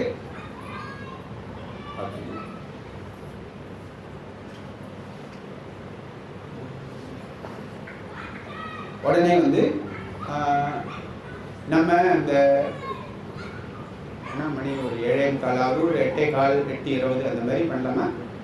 அதுக்கேற்ற மாதிரி இல்லைன்னா மற்ற கிளைக்கதைகள்லாம் கொஞ்சம் குறைச்சிக்கிறதே நல்லதுன்னு நினைக்கிறேன். உடனே விஸ்வாமித்திரர் வந்தார். இந்த என்னோட நான் எடுத்து வச்ச பணத்தெல்லாம் உங்கள்கிட்ட கொடுத்து வச்சுட்டு போனதை நான் வந்து யாகம் பண்ணுறதுக்கு இடமெல்லாம் ஃபிக்ஸ் பண்ணிட்டேன். உடனே வந்து இன்னும் ஒரு வாரத்தில் நான் பண்ணணும் அப்படின்னு. சுவாமி நான் வந்து அந்த எல்லாரும் ரொம்ப துர்பிக்ஷமாக இருந்ததுன்னு எல்லாரும் கஷ்டப்படுறான்னு அவளுக்காக நான் எடுத்து கொடுத்துட்டேன் அப்படின்னு. என்னோட பணத்தை நீ எப்படி எடுத்து கொடுக்க அப்படின்னு கேட்டார். தப்பு தான் சுவாமி, நான் பண்ணது தப்பு தான் இருக்கும். தப்புன்னு சொன்னால் சரியாக போச்சா? நீ வந்து என்னோட பணத்தை உடனே திருப்பி கொடு அப்படின்னு. நீங்கள் எப்போ சொல்கிறீங்களோ அந்த தவணைக்குள்ளே நான் கொடுத்துட்றேன் அப்படின்னு. 30 நாள் உனக்கு தவணை தரேன் அப்படின்னு. தயாநிலே நீங்கள் வந்து இப்பவே என்னை வச்சுட்டு சாப்பிடுன்னு சொல்லியிருந்தா நான் என்ன பண்ண போகிறேன், 30 நாள் டைம் கொடுத்தல, 30 நாளுக்குள்ள நான் வந்து இந்த பணத்தை கொடுக்கணும். எவ்வளவு நாள் எனக்கு பணத்தை கொடுக்காம என்னோட பணத்தை எடுத்து நீ செலவு பண்ணிடணும், அதுக்கு நீ ஒரு வட்டி கொடுக்கணும் அப்படின்னா. சரி நான் தரேன். என்ன வட்டின்னா, நீ ராஜாவா இருக்கையில சக்கரவர்த்தியா இருக்கையில அந்த சீட்டு வந்து எனக்கு வேணும் அப்படின்னா. மறு பேச்சு பேசல, கையில் இருக்கிற செங்கோல் எடுத்து அவர் கையில் கொடுத்தான். கீழே இறங்கிட்டான். ஒரு ராஜா வந்து ஒரு கத்திரியனுக்கு வந்து எதை வேணாலும் அவன் விட்டு கொடுப்பான். ஆனால் அவனோட பொசிஷன், அவனோட சீட்டை விட்டு கொடுக்குறதுங்கிறது வந்து மாட்டவே மாட்டான். இது அந்த காலத்துல இல்லை, இப்போ போஸ்ட்ல இருக்கிறவா வந்து போஸ்ட்டுக்கே வராதவா, போஸ்ட்டுக்கு வரணும்னு ஆசைப்படுறவா எல்லாம் கூட இந்த இதுக்காக எவ்வளவு பொசிஷனுக்காக எவ்வளவு தூரம் சண்டை போட்டுக்கிறாங்கிறத நம்ம வந்து பார்க்குறோம். அப்படி இருக்கும்போது 30 நாள் டைம் கொடுத்தார். கொடுத்துட்டு நான் வந்து அவனோட மனைவி பேர் சொல்ல மறந்து போயிட்டேன். அவனோட மனைவி பேர் சந்திரவதி. நம்ம நிறைய இடத்துல சந்திரமதி அப்படின்னு சொல்லியிருக்கா. ஆனால் புராணங்கள்லாம் சாஸ்திரங்கள்லாம் சந்திரவதின்னு தான் இருக்கு. சந்திரவதி, குணவதி, தனவதி, பார்வதி மாதிரி சந்திரவதி. அந்த சந்திரவதி பையன் பேர் லோகிதாக்ஷன். தமிழில் வந்து லோகிதாசன் அப்படிங்கிற பேரை யூஸ் பண்ணுறோம். அவங்க 3 பேரோடையும் சேர்ந்து கிளம்புறான். எங்கே போகிறேன் நான் அப்படின்னு, நான் சம்பாதிச்சு உங்களுக்கு இந்த கடனை அடைச்சுடுறேன் அப்படின்னா, இந்த ராஜ்யமே என்னது, இந்த ராஜ்யத்தில் நீ எது சம்பாதிச்சாலும் அது வந்து என்னோட செல்வத்தை எடுத்து நீ திருப்பி என்கிட்ட கொடுத்தது தான், அதனால அது வந்து நீ கடனை அடைச்ச மாதிரி ஆகாது அப்படின்னாரு. சரி நான் அப்படின்னா நான் காசிக்கு போய் காசியில் சம்பாதிச்சு உங்களோட கடனை அடைப்பேன் அப்படின்னா, காசியும் என்னோட ராஜ்யத்துக்கு சேர்ந்தது தான் அப்படின்னா, இல்லை சுவாமிகள் பிரம்மன்னு காசி வந்து அவிமுக்த கஷேத்திரம்னு பேர். அது வந்து இந்த பூமியோட சம்பந்தப்படாத ஒரு இது. அந்த காலத்துல எந்த ராஜா நடுப்புற சண்டை நடந்தா கூட காசியை மட்டும் டச்சே பண்ண மாட்டான். மற்ற இடத்தெல்லாம் வந்து சண்டை போட்டு ஜீவா, இந்த ராஜா இருந்தாலும் சரி, அந்த ராஜா இருந்தாலும் சரி, எந்த சக்கரவர்த்தி வந்தாலும் காசிக்கு எந்த விதமான ஒரு அந்த வழிபாட்டுக்கோ அல்ல அங்கே இருக்கிறவாளுக்கோ எந்த விதமான ஒரு இடத்துலையும் இல்லாமல் பார்ப்பா. அந்த மாதிரி ஒரு இடத்துக்கு நான் போறேன். அதனால அப்படின்னு சொல்லிட்டு 3 பேரும் கிளம்புறான். 3 பேரும் கிளம்பும்போது நட்சத்திரியன் அப்படின்னு ஒருத்தரை விஸ்வாமித்திரோட இன்னொரு சிருஷ்டி புதுசாக 5 வயசுல புனல் போட்ட ஒரு பையனை வந்து ஒரு பிரம்மச்சாரி பையனை உண்டாக்கி, நீ அவளோட போய் அவளுக்கு ஹிம்சை பண்ணி சீக்கிரமா வந்து என்கிட்ட இருந்து எனக்கு வர வேண்டிய பணத்தை வாங்கி கொடுக்கணும் அப்படின்னு விஸ்வாமித்திரர் சொல்லி அனுப்புவார். சொல்லி அனுப்பி வழியில வந்து காசிக்கு போகாமல் இருக்கிறதுக்கு இடைஞ்சல் பண்றதுக்காக ஒரு பெரிய நெருப்பு ஆறு குறுக்க, எப்படி காசிக்கு போகிறது அந்த காலத்துல குறுக்க ஒரு நெருப்பு ஆறு இருந்தா அப்படின்னு சொல்லிட்டு இவாள்லாம் சொல்ல, உடனே ஹரிச்சந்திரன் சொல்லுவான், நான் வந்து முன்னால இந்த நெருப்பு ஆறுக்குள்ள இறங்குறேன், நீங்க இறங்க வேண்டாம், நான் இறங்குறேன் அப்படின்பா. சந்திரமதி லோகிதாட்சன் வந்து நான் இறங்குறேன்னு சொல்லுவான். சின்ன குழந்தை அவனை வேண்டான்னு சொல்லிட்டு சந்திரமதி என்ன சொல்லுவா, அவதான் வந்து இந்த நெருப்புல ஃபர்ஸ்ட் பாய்வா. அப்போ வந்து மறைமொழி கடந்தேயமாகில் வருவிருந்து இகழ்ந்தேயமாகில் முறைமொழி கடந்தேயமாகில் மூப்பரை இகழ்ந்தேயமாகில் பிறன்மனை நைந்தேயமாகில் பிறர்மணம் வைதேயமாகில் குறைபால செய்தேயமாகில் கொல்லென கனலில் பாய்ந்தாள் அப்படின்னு இந்த ஹரிச்சந்திர சரித்திரத்தை தமிழில் வந்து ஆசுகவி கவிராஜர்னு ஒருத்தர் எழுதியிருக்கார். அவரோட இதில் அழகாக இதை கொண்டு வந்திருக்கார். மறைமொழி கடந்தேயமாகில் அப்படின்னா என்னன்னா, நான் வேதங்கள் என்ன இன்ஸ்ட்ரக்ஷன்ஸ் கொடுக்குறதோ அதுக்கு அகன்ஸ்டாக போயிருந்தால், வருவிருந்து இகழ்ந்தோமாகில் அதிதிகளை வந்து நான் வந்து சரியா மரியாதையை நடத்தாமல் இருந்திருந்தான், முறைமொழி கடந்தோமாகனா சாஸ்திரங்களை நான் வந்து ஃபாலோ பண்ணலைன்னா, மூப்பரை இகழ்ந்தோமாகனா வயசானவாளை வந்து கிண்டல் பண்றது, அவளை வந்து இது பண்றது, பிறன்மனை நைந்தேமாகில் மற்றவங்களுக்கு மேல ஆசைப்பட்டிருந்தா, பிறர் மனம் வைதேமாகில் மற்றவங்களோட மனசு நோக்கிற மாதிரி நான் நடந்திருந்தேன்னா, குறைபாட செய்தேமாகில் பெரிய எந்த தப்பு பண்ணியிருந்தாலும் இந்த நெருப்பு வந்து என்ன சுடட்டும் அப்படின்னு சொல்லி பாஞ்சா அடுத்த செகண்ட் அது வந்து சாதாரண ஒரு நதியா மாறி போயிடுது. விஸ்வாமித்திரர் இந்த வார்த்தையில் மறைஞ்சு நின்று வெளியே வைக்கிறார். என்னடா இது, நம்ம நெருப்பு ஜாக்கிரதையா இல்லைன்னா உதட்டியோ வரலையோ சுட்டு விடுறது, இந்த அம்மா என்னன்னா வரலையோ உதட்டியோ சுட்டு விடுறதே, இவர் வந்து நெருப்புல பாயிரா, அந்த நெருப்பு வந்து ஒண்ணுமே இவரை பண்ணலையே, இவர் பேர்பட்ட கப்பு கரைசி அப்படின்னு நினைச்சிட்டு இவர் மறைஞ்சு போயிடுவார். இவங்கெல்லாம் காசிக்கு போவாங்க. காசியில் வந்து டெய்லி இவனோட ரொட்டீன் என்ன அப்படின்னு சொன்னா, தினசரி 3 வேளை கங்கா ஸ்நானம், 6 வேளை விஸ்வநாதர் தரிசனம், பிச்சை எடுத்து சாப்பாடு. இந்த வேலையை வந்து அங்கேயே ஒரு ராஜ்யத்துக்குள்ளேயே செஞ்சுருக்கலாமே அப்படின்னா, ஹரிச்சந்திரன் சொன்னா, சுவாமி நான் ஆண்ட நாடு, இங்கே போய் நான் ஒருத்தர்கிட்ட வந்து என்னோட கை நீட்ட முடியாது, நான் காசிக்கு போய் சம்பாதிச்சு தரேன்னு சொல்லிட்டு அதனால தான் காசியை செலக்ட் பண்ணிட்டு வந்தான். 29 நாள் இந்த டெய்லி ரொட்டீனில் போச்சு. விஸ்வாமித்தர் வந்து கடன் என்னாச்சு அப்படின்னு கேட்டார். ஹரிச்சந்திரனால பதில் சொல்ல முடியல. பிரம்மன்னு எனக்கு என்ன சொல்றதுன்னு தெரியல, இன்னி வரைக்கும் வந்து அந்த நான் அதுக்கான முயற்சியும் பண்ணலை, எனக்கு வந்து இதுக்கான இதுவும் இல்லை அப்படின்னா, நீ வந்து நீ பணத்தை இல்லைன்னு சொல்லிவிடு. அப்போ வந்து இருந்தது கொடுத்த, இப்போ நிஜமாவே உன் கையில் இல்லை, அதனால இப்போ நீ வந்து அந்த இதை வந்து இல்லைன்னு சொல்லிவிட்டு நான் உன்னை வந்து விட்டுடுறேன் அப்படிங்கிறார். அது எப்படி பிரம்மன் முடியும்? அது உங்களோட பணம், அது காமன சாகத்துக்கு வந்து ஆளாயிடுவேன். அதனால நான் வந்து எப்படி அந்த மாதிரி சொல்ல முடியும்? கொலையினும் விரும்பாத பொன்புலார் யாக்கை நிலையென மருண்டு உயிரினும் நெடிதுட சிறந்தே தலைமை சேர்தல் சத்தியம் பிறழ்வது தரியும் தலையுணர்ந்து நீ எமக்கு இது கழறுவது அழகோ அப்படின்னு நான் வந்து பொய் சொல்லுன்னு சொல்றது வந்து உங்களுக்கு அழகா? நான் வந்து சொல்லவே மாட்டேன். இன்னும் ஒரு நாள் இருக்கு, நான் எப்படியாவது வந்து அதுக்குள்ள உங்களுக்கு பணத்தை ரெடி பண்ணி தரேன்னு சொன்னான். இவனும் விஸ்வாமித்திரருக்கு தெரியும் ஹரிச்சந்திரனால நிச்சயமா 30வது நாளுக்குள்ள பணம் கொடுத்துட முடியும். அதனால ஹரிச்சந்திரன் விட்டார். சந்திரவதிக்கு வந்து நீ சொல்லு, அத்வபா ஏஷ ஆத்மனோ எத் பத்தினின்னு சாஸ்திரம் சொல்றது. அதனால ஹஸ்பண்டோட ஒரு ஆஃப் தான் வந்து வைப்பு. அதனால நீ வந்து இல்லைன்னு சொல்லு, நான் வந்து ஹரிச்சந்திரன் சொன்னதா எடுத்துட்டு அந்த மாதிரி என்னால் சொல்ல முடியும். பொய் சொல்லி வர சௌக்கியம் உங்களுக்கு வேண்டாம் சுவாமி அப்படின்னு சொன்னேன். பதி இழந்தனம் பாலனை இழந்தனம் படைத்த நிதி இழந்தனம் இனி நமக்கு குலதன நினைக்கும் கதி இழக்கினும் கட்டுரை இழக்கிறேன் என்றார். மதி இழந்துதான் வாய் எழுந்து அருந்தவன் மறைந்தான் அப்படின்னு இந்த பாட்டு வந்து நமக்கு 7வது 8வது மனப்பாட பகுதியில் இருந்ததுக்கு ஒரு சிலருக்கு யாருக்காவது ஞாபகம் போகிறதுக்கான வாய்ப்புகள் இருக்கு. அப்போ லோகிதாட்சனை பார்த்து, இது சின்ன குழந்தை, 4-4.5 வயசு குழந்தை, அவனை பார்த்து நீ சொல்லு வந்து ஆத்மாவை புத்திரநாமாசின்னு நீ சொன்னா அப்பா சொன்ன மாதிரி சொன்னான். அவன் தூங்குற குழந்தைய எழுப்பி நீ போய் சொல்லுன்னு சொன்னான். அவன் சொல்றான், தாத்தா பொய்யா, அது இந்த குடும்பத்தையே அழிச்சிருமே, இந்த வம்சத்தையே அழிச்சிருமே அப்படி. அதனால அவனையும் பொய் சொல்ல வைக்க முடியல. உடனே என்ன பண்ணார், நட்சத்திரம் தூங்கிட்டு இருந்தான், அவனை அடிச்சு எழுப்பினார். வந்து ஏமா நான் அடிச்சுன்னு கேட்டான். அவரோட சிருஷ்டி தானே, அவனுக்கு என்ன அவர்கிட்ட பயம். அதனால அவனை ஏன் ஹிம்சை பண்ணி நீ கஷ்டப்படுத்தி வந்து நீங்கிட்ட பணத்தை வாங்குறதுக்கு முயற்சி பண்ணலை அப்படின்னு கேட்டார். பிரம்மன்னு நான் அவனை எப்படி கஷ்டப்படுத்துவேன், அந்த மகானுபாவனை போய் நான் எப்படி கஷ்டப்படுத்துவேன்? தினசரி காலம்பரை போய் பிச்சை எடுத்துட்டு வரான். முதல்ல சாப்பாடு பிரம்மன்னு நீங்கள் சாப்பிடுவோன்னு என்கிட்ட கொடுக்குறான். ஏதாவது ஒரு வாழைப்பழமோ மாம்பழமோ வேற ஏதாவது ஒரு நல்ல வஸ்துவோ கொடுத்தா அதை எங்கிட்ட கொடுத்துட்றான்.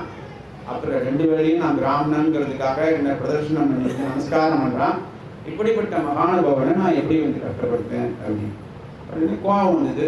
உடனே இதுக்காக தானே வந்தேன்னு ஓங்கி ஒரு அடி வச்சார். உங்களுக்கு கொஞ்சம் கூட அறிவே இல்லை காணோம்னா நட்சத்திரனுக்கு என்ன பயம்? விஸ்வாமித்திரர்கிட்ட அவருக்கு என்னடா அப்படின்னாரு. இல்லை நீ சொல்ற பொய்யே அவன் வந்து காசியிலேயே இதுலேயே அயோத்தியிலேயே சொல்லிட்டான். அது தெரியாம நீ இத்தனை நாள் 30 நாள் வரைக்கும் எதுக்கு இந்த இதை எடுத்துருந்தது? அவன் தான் அப்பவே போய் சொல்லிட்டான். என்ன போய் சொன்னான் அப்படின்னு நீங்க வந்து அவர்கிட்ட என்ன கேட்ட அப்படின்னு. நான் வந்து பணத்தை வந்து திருப்பி கொடுன்னு கேட்டேன். அதுக்கு அவர் என்ன சொன்னாரு, 30 நாள் டைம் கொடுங்கன்னு சொன்னார். அதுக்கு நீ என்ன சொன்ன அப்படின்னு, தயாநிதி நீ வந்து 30 நாள் டைம் கொடுத்தே, இப்பவே வச்சு சாப்பிடுன்னு சொல்லியிருந்தா நான் என்ன பண்ணியிருப்பேன் அப்படின்னு சொன்னான். ஒன்றை பார்த்து தயாநிதின்னு சொன்னானே, இது பொய் இல்லையா அப்படின்னு கேட்டான். நட்சத்திரம் ஓங்கி ஒரு அடி விசாரம் ஓடி போயிட்டான். ஸோ அதோட அது மாதிரி விஸ்வாமித்திரர் கோபம் வந்துடுச்சு. அதனால கமண்டலத்திலேருந்து ஜலத்தை எடுத்தாரு. இப்போ வந்து பணத்தை திருப்பி கொடு, இல்லைன்னா போய் சொல்லு, 2 ஆப்ஷன் தரேன் அவனுக்கு, ஒன்று பணம் கொடு இல்லைன்னா போய் சொல்லு அப்படின்னாரு. அப்போது அவன் சொல்கிறான், ஆத்மானம் அபிவிக்ரிய கிஞ்சித்வா தனமாகரா தனதம் யத்ரிஷ்ய கிஞ்சைரகீஹி யாஸ்னாத் தைன் யமவித்யாய சுலபம் நக்ஷத்ரியா குர்வதே வாணிஜ்யம் தனமூலமஸ்தி தனதம் நிஷ்கிஞ்ச நஸ்யாமே சர்வம் காலம் அபேக்ஷதே விதிவசாதே நைவாஸ்காரக்ஷமஹ அப்படின்னு வந்து நான் வந்து என்ன பொய் சொல்லணும்னு சொல்றியே, நான் வந்து இப்போ இந்த செல்வத்தை நான் சம்பாதிச்சு கொடுக்கணும்னா நான் என்ன பண்ணுவேன்? நான் வந்து யாருக்கிட்டையாவது ராஜாவாக இருக்கிறவன் சண்டைக்கு போய் மற்ற வாழ்க்கையிலேருந்து பணம் சம்பாதிச்சு கொடுக்கலாம். ஆனால் அதில் ஒரு தர்மம் கொடுக்கிறது என்னென்னா, இப்போ ராஜா வந்து சக்கரவர்த்தி வந்து விஸ்வாமித்திரர், இவன் ராஜா இல்லை. அதனால ராஜாவா இல்லாதனால நான் வந்து யார் மேலேயும் சண்டைக்கு போக முடியாது. சரி தனதம்னா குபேரன்கிட்ட சண்டைக்கு போய் அவங்ககிட்ட இருந்து பிடிங்க இருந்து கொடுக்கலான்னா இதெல்லாம் டைம் எடுக்கிற விஷயம். அப்புறம் வாணிஜ்யம் வியாபாரம் பண்ணி பணம் சம்பாதிச்சு இவரோட கடனை அடைக்கலாம் அப்படின்னா அதுக்கு முதல் வேணும் ஒன்று, ரெண்டாவது அதெல்லாம் உடனே ஆகிற காரியம் இல்லை. அதனால எல்லாமே காலத்துக்கு அபேட்சையாக இருக்கு. அதனால நான் இப்போ என்ன பண்ணுவேன்னு தெரியலையே, என்ன பதில் சொல்லுவேன் அப்படின்னு யோஜனை பண்ணுறான். எனக்கு என்ன பண்ணுறதுன்னு தெரியல அப்படின்னு நீங்களே ஒரு வழி சொல்லுங்க பெருமண்ணு அப்படின்னு விஸ்வாமித்திரர்கிட்டே கேட்டான். விஸ்வாமித்திரருக்கு கோபமான கோபம் வந்தது. என்ன சொல்கிறோன்னு புரியாமல், நீ ஒன்றை விற்பியோ, உன் கொண்டாட்டி விற்பியோ, உன் பிள்ளையை விற்பியோ எனக்கு தெரியாது, எனக்கு கொடுக்க வேண்டிய பணத்தை கொடு. பிரம்மன்னு எனக்கு ஒரு வழி காமிச்சிட்டே ரொம்ப நன்றி அப்படின்னு சொல்லிட்டு, நான் என்னையும் விற்றுப்பேன், என்னோட மனைவியும் விற்பேன், என்னோட குழந்தையும் விற்பேன். ஆனால் எந்த காரணம் வரைக்கும் பொய் சொல்ல மாட்டேன், சத்தியத்தை விட மாட்டேன். ஏன்னா அப்படி பண்ணேன்னா எனக்கு இந்த லோகமும் கிடைக்காது, பரலோகமும் கிடைக்காது அப்படின்னு சொல்லிட்டு, எனக்கு ஒரு நாளைக்குள்ளே நான் கொண்டு வந்து கொடுக்குறேன் அப்படின்னு சொல்லிட்டு 30வது நாள் வந்து சந்திரவதியும் லோகிதாட்சனையும் அழைச்சிட்டு, அந்த காசி அப்போலாம் ஒரு சின்ன பட்டணம் தானே, ஒரு ரவுண்டு போய் இதே மாதிரி என்னோட மனைவியை வந்து நான் விலைக்கு கொடுக்குறதா இருக்கேன், யாராவது வாங்கிக்கலாம் அப்படின்னா, வேலையெல்லாம் செய்வாளா அப்படின்னு கேட்பா. செய்வாளே அப்படின்னு சொல்லுவோம். எங்கே காமின்னு சொல்லி வாசலில் வந்து பார்த்தா இவ வந்து சக்கரவர்த்தினி அப்படியே இல்லை, மகாலட்சுமி மாதிரி இருப்பா. இவ வந்து எங்கள் ஆற்றுல தொடக்கம் பிடிச்சான்னா எங்கள் குடும்பம் வந்து விருத்திக்கு வராது, அதனால எங்களால் வந்து வேலைக்கு வச்சுக்க முடியாதுப்பா அப்படின்னு இப்படியே சுற்றி எல்லா இடத்துலையும் சுற்றி பார்த்தா யாருமே வாங்கிக்கிறவா வந்து இவளோட ராஜ லட்சணம் வந்து அவளுக்கு வந்து கிடைச்சலா இருக்கு. அது மாதிரி பண்ணிட்டு திருப்பி இடத்துக்கு வருவார்.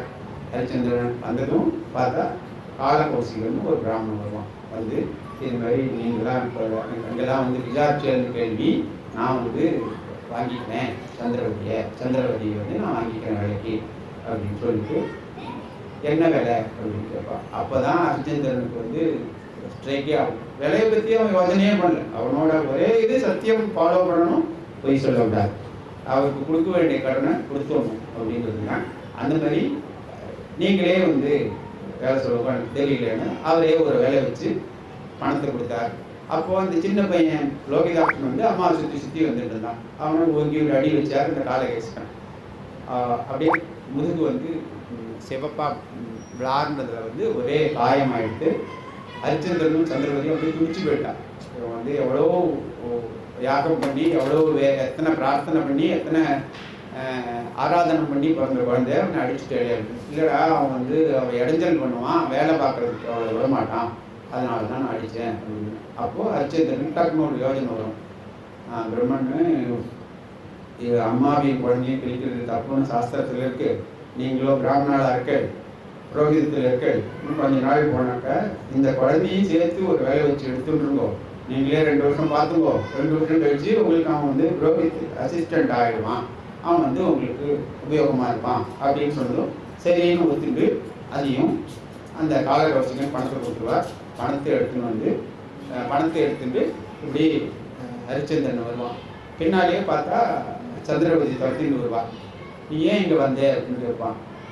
நீங்கள் எங்கே போயிட்டு இருக்க அப்படின்னு கேட்பான். நான் வந்து விஸ்வாமித்திரர் பார்ப்பேன். விஸ்வாமித்திரர் கிழக்கையில் ஒரு அந்த அரசமரத்தில் உட்காந்துருக்கா, நீங்கள் மேற்கையில் போயிட்டு இருக்க, இது மேற்கா அப்படின்னு கேட்பான்.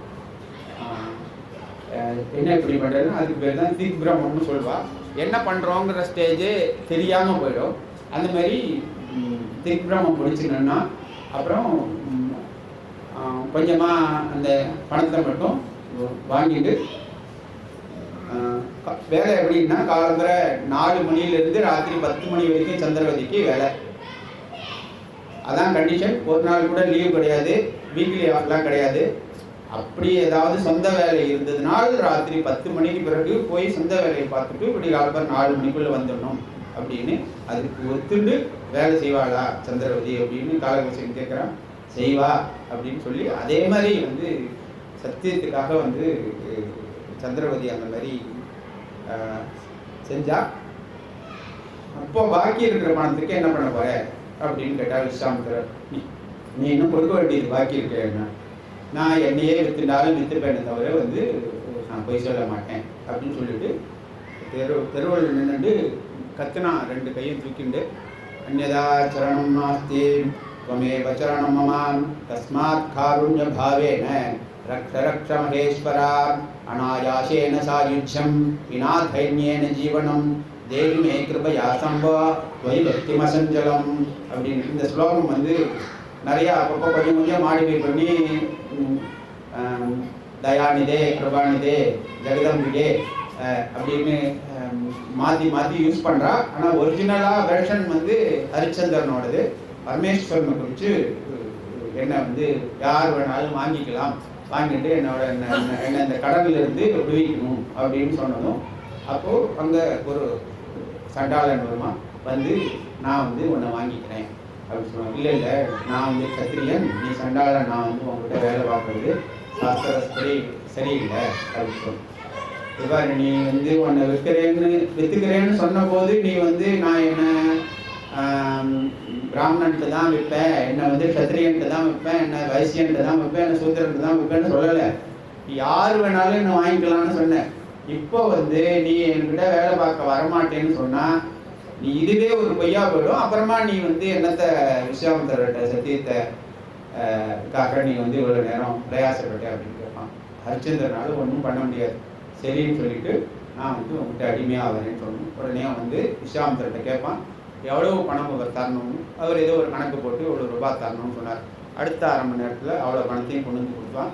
கொடுத்துட்டு விஸ்வாமித்திரர்கிட்ட ஹரிச்சந்திரன் கடலிலிருந்து விடுபட்டுட்டானா அப்படின்னு கேட்பான். விடுபட்டுட்டான் அப்படின்னு சொல்ல, நீங்கள் சொன்னால் போகாது, யாராவது ஒரு தேவதையை விட்டு சொல்லுவோம்னா அந்த சண்டாளன். அதே மாதிரி வாயுவை விட்டு விஸ்வாமித்திரர் சொல்ல சொன்னார்.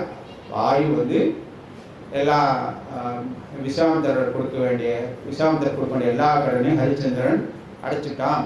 ஹரிச்சந்திரன் கடலிலிருந்து விடுபட்டான். ஹரிச்சந்திரன் சத்தியசந்தனா இருந்தான்.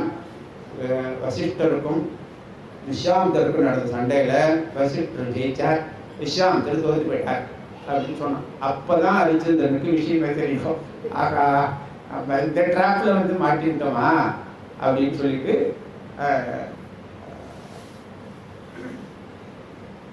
வேலை பார்க்க ஆரம்பிப்பான். கையில் அந்த இரும்பு குச்சியை வச்சுட்டு பணம் சொல்கிற வேலை. இன்றைக்கும் ஹரிச்சந்திரா காட் காசிக்கு போனேன்னாக்கா பார்க்கலாம். அந்த இடத்துல வேலை பார்த்துட்டு இருந்தான். அந்த குச்சியை கையில் பிடிச்சதுமே அவனோட உருவம் எல்லாம் மாறி போய் அவனோட உருவமும் கிட்டத்தட்ட ஒரு சண்டாளன் மாதிரி ஆகிட்டு அவனுக்கும் வேலை காலம்புற 4 மணிலேருந்து ராத்திரி 10 மணி வரைக்கும். இதுக்கு நடுப்புற ஒரு நாளைக்கு மற்ற குழந்தைகளோடு சேர்ந்து தர்பை மற்ற சமைத்து இதெல்லாம் எடுக்கிறதுக்காக லோகிதாட்சனை வந்து காலகேயன் வந்து காட்டுக்கு அனுப்புவார். காட்டுக்கு அனுப்புனா அங்கே வந்து ஒரு பாம்பு வந்து லோகிதாட்சனை கழித்து லோகிதாட்சன் வந்து கீழே வந்துடுவான். குழந்தைங்க வந்து சொல்லுவாங்க, அவங்களுக்கு வந்து பாம்பு கடிச்சிருக்குன்னு சொல்ல கூட தெரியாது, நாங்கள்லாம் போய் இதெல்லாம் பறிச்சுட்டு இருந்தோம், அங்கே கீழே வந்து ஒரு பாம்பு விளையாடிச்சு, அப்புறமா இவன் வந்து கீழே படுத்துன்னு தூங்கி விட்டான் அப்படின்னு சொல்லுவான். உடனே சந்திரவதிக்கு வந்து ஒரே கஷ்டத்துக்கு மேலே கஷ்டமாக இருக்கே அப்படின்னு சொல்லிட்டு காலகோசிக்கிட்டு போய் இந்த மாதிரி நான் வந்து போய் என்னோட குழந்தைகள் வாசோடதெல்லாம் பார்த்தா பாம்பு கடிச்சது மாதிரி தெரியுது, நான் போய் பார்த்துட்டு வரேன். காலம்பர் 10 மணிக்கு காலம்பர் 4 மணிலேருந்து ராத்திரி 10 மணி வரைக்கும் வேலை பார்க்கணும்போது அக்ரிமெண்ட்டு 10 மணி வரைக்கும் வேலை பார்த்துட்டு அதுக்கு வரைக்கும் எப்போ வேணால் போ, காலம்பர் 4 மணிக்குள்ளே வந்துடணும் அப்படின்னு சொல்லுவோம். அந்த துக்கத்தையும் பொறுத்துண்டு வந்து வேலை பார்த்துட்டு ராத்திரி 10 மணிக்கு மேலே கிளம்பி மசானத்துக்கு போகிறா, அந்த காட்டுக்கு போகிறா. எதை நினச்சிட்டு போனா அப்படின்னா ஸ்மரந்தி சிவம் அவ்வியம் அப்படின்னு வேற ஹரிச்சந்திரன் நினைக்கலையாம், போன குழந்தையை நினைக்கலையாம், தன்னோட ராஜ்யத்தை நினைக்கலையாம், வேற எந்த விதமானதையும் நினைக்காம சிவ சுவாமியை மட்டுமே பிரார்த்தனை பண்ணிட்டு போறார் அப்படின்னு ஸ்லோகம் இருக்கு. அவருக்கு துணையா வந்து அவரோட பாதிவிருத்திய தர்மமே வந்து 2 பேரா மாறி கூட போச்சு அப்படின்னு அங்க போய் பார்த்தா குழந்தை உடம்பு காலம்புற 9 மணிக்கு பாம்பு கடிச்ச குழந்தை ராத்திரி 11 மணிக்கு போனா எப்படி இருக்கும், அப்படியே நீளம் பாஞ்சு கட்டையாக கிடக்கு. கொஞ்ச நேரம் அழுதா. அப்புறம் என்ன இருந்தாலும் நம்மளோட இந்து தர்மத்தில் வந்து ஒரு காலமாயிட்டா அவரோட உடம்பை வந்து நல்லபடியாக வந்து சம்ஸ்காரம் பண்ணணும். ஏன்னா நம்ம உடம்புல இருக்கிற பல்வேறு விதமான தேவதைகள் வந்து திருப்பி அவளோட இடத்துக்கு அனுப்புறதுக்காக அந்த சம்ஸ்காரத்தை வச்சுருக்கா. அந்த மாதிரி எடுத்துருக்கா. சுடுகாட்டுக்கு எடுத்துன்னு போனால் ஹரிச்சந்திரன் தான் இருக்கான். ஆனால் ஹரிச்சந்திரனை வந்து சந்திரவதிக்கு அடையாளம் தெரியல, சந்திரவதிக்கு வந்து ஹரிச்சந்திரன் அடையாளம் தெரியல. அங்கே இந்த மாதிரி என்னோட குழந்தைய இருந்து போயிட்டு சம்ஸ்காரம் பண்ணணும் அப்படின்னா இதுக்கு வந்து 3 பவுனும் 3 துண்டு கொடுக்கணுமா, 2 பவுன் 2 துண்டு வந்து என்னோட முதலாளிக்கு, 1 பவுன் 1 துண்டு எனக்கு, யாராக இருந்தாலும் இதை கொடுத்தா தான் வந்து என்னால் செய்ய முடியும், இது என்னோட முதலாளியோட உத்தரவு அப்படின்னு சொல்லுவான். என்கிட்ட பணமே இல்லையே, நான் வந்து ரொம்ப கஷ்டப்படுறேன், நான் ஒரு இடத்துல வேலை செய்கிறேன், என்னோட கணவர் வந்து என்னை இந்த இடத்துல வேலை பார்க்க சொல்லிட்டு போயிருக்கார் அப்படின்னு விட்டு கொடுக்காம என்னோட கணவர் விட்டுட்டு போயிருக்கார், நான் வேலை பார்த்துட்டு இருக்கேன், அதனால என்கிட்ட பணமே இல்லை, நீ நிஜமாவே ஏழையா அப்படின்னு கேட்டான். ஆமாம் அப்படின்னா ஒன்று பண்ணு, நீ வந்து எனக்கு தர வேண்டிய 1 பவுன் 1 காசை கொடுக்க வேண்டாம், ஏற்கனவே இன்னைக்கு சம்பாதிச்சு வச்சிருந்த 1 துண்டும் 1 பவுன் காசும் அதையும் உங்கள்கிட்ட தந்துடுறேன், இந்த 3வது ஒரே 1 பவுனுக்கும் 1 துண்டும் மட்டும் நீ எடுத்துன்னு வரணும் அப்படின்னா. என்கிட்ட பணமே இல்லையே சுவாமி, காசே இல்லையே அப்படின்னு. உன்னோட ஸ்ரீமாங்கல்யம் தான் இருக்கே, அதை எடுத்து கொடுக்கலாமே அப்படின்னு. ஆகா, வசிஷ்டர் சொன்னதும் பொய்யா போச்சே அப்படின்னா. வசிஷ்டருங்கிறியே நீ யாரு அப்படின்னு கேட்பான். நான் வந்து மகானுபவ ஹரிச்சந்திரனுடைய மனைவி சந்திரவதி பேர், இது என்னோட குழந்தை லோகி டாக்டர் அப்படின்னு. அப்போ தான் வந்து ஹரிச்சந்திரனுக்கு தெரியும் சந்திரவதின்னு, நான் தான் ஹரிச்சந்திரன் அப்படின்னு சொன்னாலும் சந்திரவதியால் நம்பவே முடியல. அப்புறமா ஒருத்தர் வந்து ஆறுதல் சொல்லிட்டா. அப்புறம் இதெல்லாம் முடிஞ்சாலும் பழையபடி வந்து ஹரிச்சந்திரன் சொல்கிறான்னா, அந்த 1 பவுனும் 1 துண்டும் கொடுத்தா தான் வந்து என்னால் வந்து பண்ண முடியும், அதை வந்து அந்த கண்டிஷனை வந்து நான் வந்து ரைட் ஆஃப் பண்ணுறதுக்கு எனக்கு வந்து பவர்ஸ் கிடையாது அப்படின்னு சொல்லுவோம். சரி, நான் போய் வந்து எங்கே இருந்தாவது இதை வந்து எடுத்துன்னு வரேன் அப்படின்னு சொல்லிட்டு அந்த லோகி டாக்டனோட ரொம்ப அங்கேயே வச்சுட்டு சந்திரவதி போனால் அந்த இடத்துல வெளியில் ஒரு திருடன் வந்து அந்த ஊர் ராஜாவோட பெண் குழந்தையை கொண்டு அதோட அந்த இதெல்லாம் எடுத்துட்டு வர மாதிரி ஒரு காட்சியை வந்து விஸ்வாமித்திர சுட்டி பண்ணாரோ அல்லது நிஜமாவே அப்படி நடந்ததோ தெரியாது. அந்த மாதிரி ஒரு திருடன் வரான், வந்து இந்த மூடியை நீ வச்சுக்கிறியா அப்படின்னு கேட்பான். இல்லை எனக்கு ஒரே 1 பவுனும் 1 துண்டு தான் வேணும் அப்படின்னு. அந்த மாதிரிலாம் முடியாது, நீ மொத்தமாக வாங்கிக்கிறதுனா வாங்கிக்கணும். சந்திரவதி வேறு வழி தெரியாமல் சரின்னு அந்த பணத்தை வந்து அந்த மூடியை வாங்கிட்டு அடுத்த செகண்ட் வந்து ராஜாவோட சேவர்கள்லாம் வந்துடுவாங்க. போலீஸ் வந்து இந்த மாதிரி நீ வந்து திருட்டு சொத்தை வந்து எடுத்துன்னு வந்திருக்க, ராஜாவோட பொண்ணை வந்து கொலை பண்ணிட்டு சொத்துக்காக இதை எடுத்துன்னு வந்திருக்க அப்படின்னு சொன்னதும் உடனே வந்து மெசேஜ் வந்து ராஜாவுக்கு போகும். ராஜா என்னென்ன விசாரிக்காம இந்த யார் இந்த தப்பை பண்ணாலும், யார் திருடன்னு பிடிச்சாலோ அவளை வந்து சிறைச்சேதம் பண்ணிடும் அப்படின்னு சொல்லுவான். அந்த மாதிரி சிறைச்சேதம் பண்ணுறதுக்காக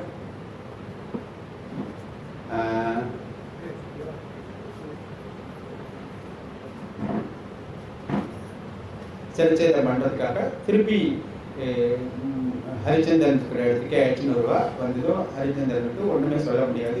நான் அந்த மாதிரி பண்ணுவேனா அப்படின்னு கேட்குறா சந்திரவதி. இதெல்லாம் நான் ஜட்ஜி பொசிஷனில் இல்லை, நான் வந்து என்ன தண்டனை சொல்லியிருக்காலும் அதை எக்ஸிக்யூட் பண்ணுற வேலையில் இருக்கேன், அதனால் நீ வந்து நான் வந்து என்னை வெட்டுன்னு சொன்னால் நான் வெட்டி தான் ஆகணும், நீ என் மேலே வருத்தப்படுறதுல பிரயோஜனம் இல்லை அப்படின்னு சொல்லிட்டு சொல்லுவா. அப்போது எனக்கு ஒரே ஒரு சலுகை வேணும் அப்படின்னு கேட்பா சந்திரவதி. கடைசியாக சாகரவாளுக்கு என்ன ஆசைன்னு கேட்டு இப்போ கூட வந்து நம்ம சிஸ்டத்தில் இருக்குது, ஜுடிஷியரி சிஸ்டத்தில் அந்த மாதிரி என்ன ஆசை அப்படின்னு கேட்டால், என்னை வந்து இந்த நடுராத்திரியில் நடுநிசியில் காலத்தில் வந்து என்னை வந்து என்னோட தண்டனை நிறைவேற்றப்படாது, விடிய காலங்களில் சூரியனை பார்த்துட்டு நான் வந்து என்னோட தண்டனை நிறைவேற்றுவோம் அப்படின்னு சொன்னோம். சரின்னு சொல்லிட்டு சூரியனை பார்த்து பிரார்த்தனை பண்ணுவா. திவாகராய திவ்யாய திரிலோகி கர்ம சாட்சிணே நம பங்கஜநாபாய நம பங்கஜ பந்தவே மத்யோகான் மகாபாகா மம பர்த்தா மகாமதிஹி யதா வானத்யஜே பிராணானோ ததா குரு திவாகரா அப்படின்னு ஹரிச்சந்திரன் தீர்க்க ஆயுஷா இருக்கணும் அப்படின்னு வேண்டிட்டு சந்திரவதி வந்து பிரார்த்தனை பண்றா. அது இல்லாமல் என்ன வேண்டிக்கிறான்னா, ஹரிச்சந்திரோ பவேத் பர்த்தா சதஜன்மோ நிஜன்மணி லோகிதாட்சோ பவேத் புத்ரா சதஜன்மணி ஜன்மணி ரங்கநாதோ பவத்தேவம் சதஜன்மணி ஜன்மணி அப்படின்னு வேண்டிக்கிறாராம். உங்களுக்கெல்லாம் என்னன்னா தெரியும், ஹரிச்சந்திரனுக்கு ராமருக்கு எல்லாருக்கும் குலதெய்வம் வந்து ரங்கநாதர். ஹரிச்சந்திரன் காலத்துக்கு முன்னாலிருந்து அவ ஆராதனை பண்ண தெய்வம். அந்த தெய்வத்தை வந்து எல்லா 100 தடவை நான் பிறந்தாலும் எனக்கு ஹரிச்சந்திரனே கணவனா வரணும், லோகிதாட்சனே பையனா வரணும், ரங்கநாதனே குலதெய்வமா வரணும் அப்படின்னு வேண்டிட்டாலும் இப்போ தண்டனையை நிறைவேற்றுவோம் அப்படின்னு சொன்னான். ஹரிச்சந்திரனுக்கு எவ்வளவு நேரம் பொறுமையா இருந்தான், அவனுக்கு இப்போ கோபம் வந்து भो धुर्दैव परीक्षितुं जननेमं सत्यावृतं राज्याभ्रंशनम् अन्यदेशगमनं पत्नी सुधाभ्यां परं पत्नी विक्रयणं सुदर्शनिधनं चण्डालदास्यं च मे कृत्वा अतृप्तमनसः पुण्यस्य दशेनस्यां ऋषमात्यகம் அப்படின்னு துர்தெய்வமே அப்படின்னு சுவாமியை பார்த்து கூப்பிடுறான். நீ வந்து எனக்கு எவ்வளவு கஷ்டம் கொடுத்த, என்னோட ராஜ்யத்தை எங்களுக்கு பிடிங்க, என்னோட மனைவியை வந்து வேலைக்காரியா பண்ண, என்னோட குழந்தைய வந்து வேலைக்கு அடிமையாக வச்ச, அவனும் இறந்தும் போயிட்டான், என்னை வந்து சண்டாளன்கிட்ட வேலை பார்க்க வச்ச, இவ்வளவெல்லாம் பண்ணியும் உனக்கு திருப்தி வரல அப்படின்னா எதுக்காக அப்படின்னா அப்பவாவது நான் பொய் சொல்லுவேனா அப்படின்னு நீ பார்க்குற. ஆனால் இந்த நாக்கு பொய் சொல்லாது, எத்தனை கஷ்டம் கொடுத்தாலும் எத்தனை இது கொடுத்தாலும் என்னாக்கு பொய் சொல்லாது அப்படின்றான். அதுதான் வந்து அப்பர் கொடுமுடி திருப்பதிகத்தில் நற்றவா உனை நான் மறைக்கணும் சொல்லும் நாம் நமச்சிவாயவே அப்படின்னு நம்ம மறந்து போயிட்டா கூட நம்முடைய நாக்கு சொல்கிற அளவுக்கு நம்ம வந்து பழக்கப்படுத்தி வச்சிருக்கணும் அப்படின்னு. இப்போ நீங்கள் தண்டனை நிறைவேற்றுங்கோ அப்படின்னு சொன்னா சந்திரவதி. ஹரிச்சந்திரன் வந்து முதல் வாழை எடுத்து வீசினா, அது ஒரு தாமர மாலையா வந்து சந்திரவதியோட கழுத்துல விழுந்தது. மறுபடியும் இன்னொரு தடவை வாழை வீசினா அது வந்து ஒரு மல்லிகை பூ மாலையா விழுந்தது. உடனே ஹரிச்சந்திரனுக்கு மறுபடியும் இது நான் வந்து எல்லாத்தையும் நான் வந்து தியாகம் பண்ணேன், நான் வந்து என்னோட கடமையை வந்து செய்யாதன்னா ஆயிடக்கூடாது, அதனால நான் இத்தனை நாள் சத்தியம் பேசினது நிஜமா இருக்கிற பட்சத்துல இந்த 3வது வாழ் மாலையா மாறக்கூடாது அப்படின்னு சொல்லிட்டு பற்றத்துக்காக அப்படி கையை ஓங்கினா. கையை இப்படி கொண்டு வரவே முடியல. என்னன்னு பார்த்தா இங்கே 6 கை வந்து அவனோட கையை பிடிச்சிருக்கு. பிரம்மா வந்து அன்ன வாகனத்துல சரஸ்வதியோட, மகாவிஷ்ணு கருட வாகனத்துல, மகாலட்சுமியோட, பரமேஸ்வரன் ரிஷப வாகனத்துல, பார்வதியோட வந்து இப்படி பிடிச்சிட்டு, என்னடா பெரிய இது, நீ வந்து இந்த பால் மட்டும் அவளோட கழுத்தில் விழுந்திருந்தா என்ன ஆயிருக்கும் தெரியல, இந்த அத்தனை லோகமும் இடிஞ்சு விழுந்திருக்கும். அதனால சத்தியத்தில் தான் இந்த உலகம் வந்து எதிர்ச்சியாக இருக்கு அப்படிங்கிறது வந்து எல்லாரும் தெரிஞ்சுக்கணுங்கிறதுக்காக தான் அப்படின்னு சொன்னால் உடனே வந்து லோகிதாட்சனை வந்து உயிரோட எழுப்ப சொல்லி அம்பாளுக்கு சொன்னார். அம்பாள் இந்திரனுக்கு உத்தரவுப்பட்டால் இந்திரன் அமிர்தத்தை கேட்டால் இந்திரன் லோகிதாட்சன் உயிரோட இருந்தால் உடனே வந்து ஹரிச்சந்திரன் சொல்கிறான், அப்படியே அந்த ராஜாவோட பொண்ணையும் கொஞ்சம் எழுப்பி விட்டுருப்பேன் அப்படின்னு. அவ்வளவு நல்ல மனசு. அந்த நல்ல மனசு வந்து இருக்கிறவா வந்து எந்த பொசிஷன்ல இருந்தாலும் வந்து அந்த லெவல்ல இருந்து இறங்கவே இறங்காது. அந்த குழந்தையும் உயிரோட பண்ணுவோன்னா அவளையும் உயிரோட பண்ணினா. அப்புறம் வந்து அப்போ வந்து கேட்டார், உனக்கு வந்து என்ன வரம் வேணும் அப்படின்னு. எனக்கு நான் வந்து உன்னை வந்து மோட்சத்துக்கு வந்து உனக்கு வந்து சொர்க்கத்தை அனுப்புகிறேன் அப்படின்னா, எனக்கு சொர்க்கம்லாம் வேண்டாம், நான் வந்து அடிமையாக இருக்கேன், இன்னி தேதி வரைக்கும் இந்த செகண்ட் வரைக்கும் நான் அடிமையாக இருக்கேன், சந்திரவதி அடிமையாக இருக்கா, அடிமையாக இருக்கிற நாங்கள் வந்து வேறு எதுக்கும் ஆசைப்படுறது வந்து தப்பு அப்படின்னு. அடிமைன்னு சொல்கிறியே, உன்னை யார் வாங்கினா தெரியுமாடா அப்படின்னு கேட்டார். பரமேஸ்வரன் மகாவிஷ்ணு இந்த காலகேயன்னு ஒருத்தர் வாங்கினார். போய் தேடி பார்த்துட்டுவா, அந்த மாதிரி யாராவது காசிலேன்னு போய் ஒரு ரவுண்டு பார்த்தாக்க ஒருத்தருமே அந்த மாதிரி ஆளே இல்லை, அந்த மாதிரி ஒரு வீடே இல்லை. பரமேஸ்வரனும் பார்வதியும் தான் வந்து ஒன்று காலகேயனா வந்து ஒன்றை வந்து தங்கிட்ட வச்சு தன்னோட பொறுப்பில் வச்சு காப்பாற்றினா. சந்திரவதி ரூபவதி அவளுக்கு வேறு எந்த இடைஞ்சலும் வந்துடக்கூடாது. அது இல்லாமல் முதல்ல அந்நிதா சரணம் நாஸ்தின்னு நீ பரமேஸ்வரனை பார்த்து தானே முதல்ல வேண்டிட, அதனால ஒன்றை காப்பாற்றிருக்கா. அவரே தான் காலகேயனா வந்தார். சண்டாளன் எங்கே அப்படின்னு பார்த்தா தர்ம தேவதை தான் சண்டாளன். நீ சத்தியத்தை ஃபாலோ பண்ணுறதுனால சத்தியத்தை ஃபாலோ பண்ணி தர்மம் பின்னால் வந்து நின்றுட்டு இருந்தது. அதனால நீ வந்து படையப்படி வந்து அயோத்திக்கு ராஜாவாக உடனே விஸ்வாமித்திரன் வந்து நான் வந்து என்னோட சபதத்தில் நான் தோற்று போயிட்டேன், வசிஷ்டர் ஜெயிச்சுட்டார் அப்படின்னு. அந்த மாதிரி ஒரிஜினலாக சபதம் போடுற போது என்ன வேணும் இதுனாக்க வசிஷ்டர் ஜெயிச்சுட்டா நான் வந்து பிரம்ம ரிஷிங்கிற பட்டத்தை விட்டுறேன்னு சொன்னார். விஸ்வாமித்திரர் நான் தோத்து போயிட்டா நான் வந்து என்னோட பிராமணியத்தையே விட்டுறேன்னா புரியுற மாதிரி சொல்லணும்னா நான் பூனில் எடுத்து போட்டுறேன்னு சொன்னார். நான் ஒரு பை பர்த் சத்திரியர் தானே, அப்புறமா தானே இது பண்ணார், அதனால் அதையே விட்டுறேன்னு சொன்னார். உடனே அந்த நேரத்துலையும் திருப்பியும் ஹரிச்சந்திரன் வந்து நான் வந்து இவாரன் வந்து வசிஷ்டர் வந்து தன்னுடைய சபதத்தில் ஜெயிச்சுட்டாலும் அவர் வந்து விஸ்வாமித்திரரை எந்த விதமாகவும் பரிபவம் பண்ணக்கூடாது, எந்த விதமான அவமானம் கொடுக்கக்கூடாது அப்படின்னு கேட்டுட்டார் வேடிடார். அப்போதான் வந்து விஸ்வாமித்திரர் வந்து ரொம்ப ஃபீல் பண்ணார், ஆகா எவ்வளவு பெரிய மகானுபவனுக்கு வந்து நம்ம கஷ்டம் கொடுத்துட்டோமே அப்படின்னு சொல்லிட்டு அதை சரி பண்ணுறதுக்காக தான் பின்னால் வந்து ஹஸ்பண்ட் அண்ட் ஒய்ஃபை பிரித்து வச்ச பாவத்தை தீர்றதை சரி பண்ணுறதுக்காக தான் ராமருக்கும் சீதைக்கும் வந்து விஸ்வாமித்திரர் வந்து கல்யாணம் பண்ணி வச்சார் அப்படின்னு. இல்லைன்னா விஸ்வாமித்திரோட யாகத்தை காப்பாற்றுறதுக்காக ஒன்றும் ராமர் ஆக்ஷன் போனார், கல்யாணம் பண்ணிக்கிறதுக்காக தான் ஆக்ஷன் போனார். அந்த மாதிரி ஆக்ஷன் போய் இதெல்லாம் பண்ணி வச்சாருன்னு. இப்போ நீ வந்து மோட்சத்துக்கு போகலாம் அப்படின்னா இல்லை, நான் என்னோட பிரஜைகள்லாம் விட்டுட்டு நான் வர்றதுக்கு ரெடியாக இல்லை, நான் வந்து உங்களோட கிருபையே எனக்கு போதுமானதுன்னு சொன்னால் இல்லை, நீ வந்து உன்னோட ராஜ்யத்தை நீ எவ்வளோ வருஷம் ஆளணும்னு நினைக்கிறியோ அத்தனை வருஷம் வந்து தர்மப்படி ஆழ்ந்து நீ வந்து மோட்சத்துக்கு வரலாம் அப்படின்னா மோட்சத்துக்கு உடலோட வரலாம் அப்படின்னு. மோட்சத்துக்கு உடலோட போனவா வந்து ரொம்ப கொஞ்சம் பேர். அதில் வந்து அவள் அப்பா ஆசைப்பட்டது, அப்பா சொர்க்கத்துக்கு தான் போகணும்னு ஆசைப்பட்டார், அவரால் அதுவே நிறைவேற்ற முடியல. ஆனால் வந்து ஹரிச்சந்திரன் வந்து சந்திரவதியோடையும் லோகிதாட்சனோடையும் அயோத்தியில் இருக்கிற அத்தனை பேரையும் அழிச்சுட்டு மோட்சம் போனான் அப்படின்றது வந்து சரித்திரம். இந்த மாதிரி ஒரு சரித்திரத்தை எனக்கு சொல்கிறதுக்கு வாய்ப்பு கொடுத்த இந்த டெம்பிள் கமிட்டிக்கும் எனக்கு பொறுமையாக கேட்ட எல்லாருக்கும் என்னுடைய கிருதஞ்சியை தெரிவிச்சுக்கிறேன். முதல் தடவைங்கிறதுனால ஒரு சில இடத்துல தடங்கள் இருந்தது, அது வந்து கொடுத்துக்கொண்டு இதுக்குள்ளே அதில் சொல்லியிருக்கிற விஷயத்தை மட்டும் எல்லாரும் சுவீகரிச்சுக்கணும்னு கேட்குறேன். சந்தோஷம். ராம் ராம்.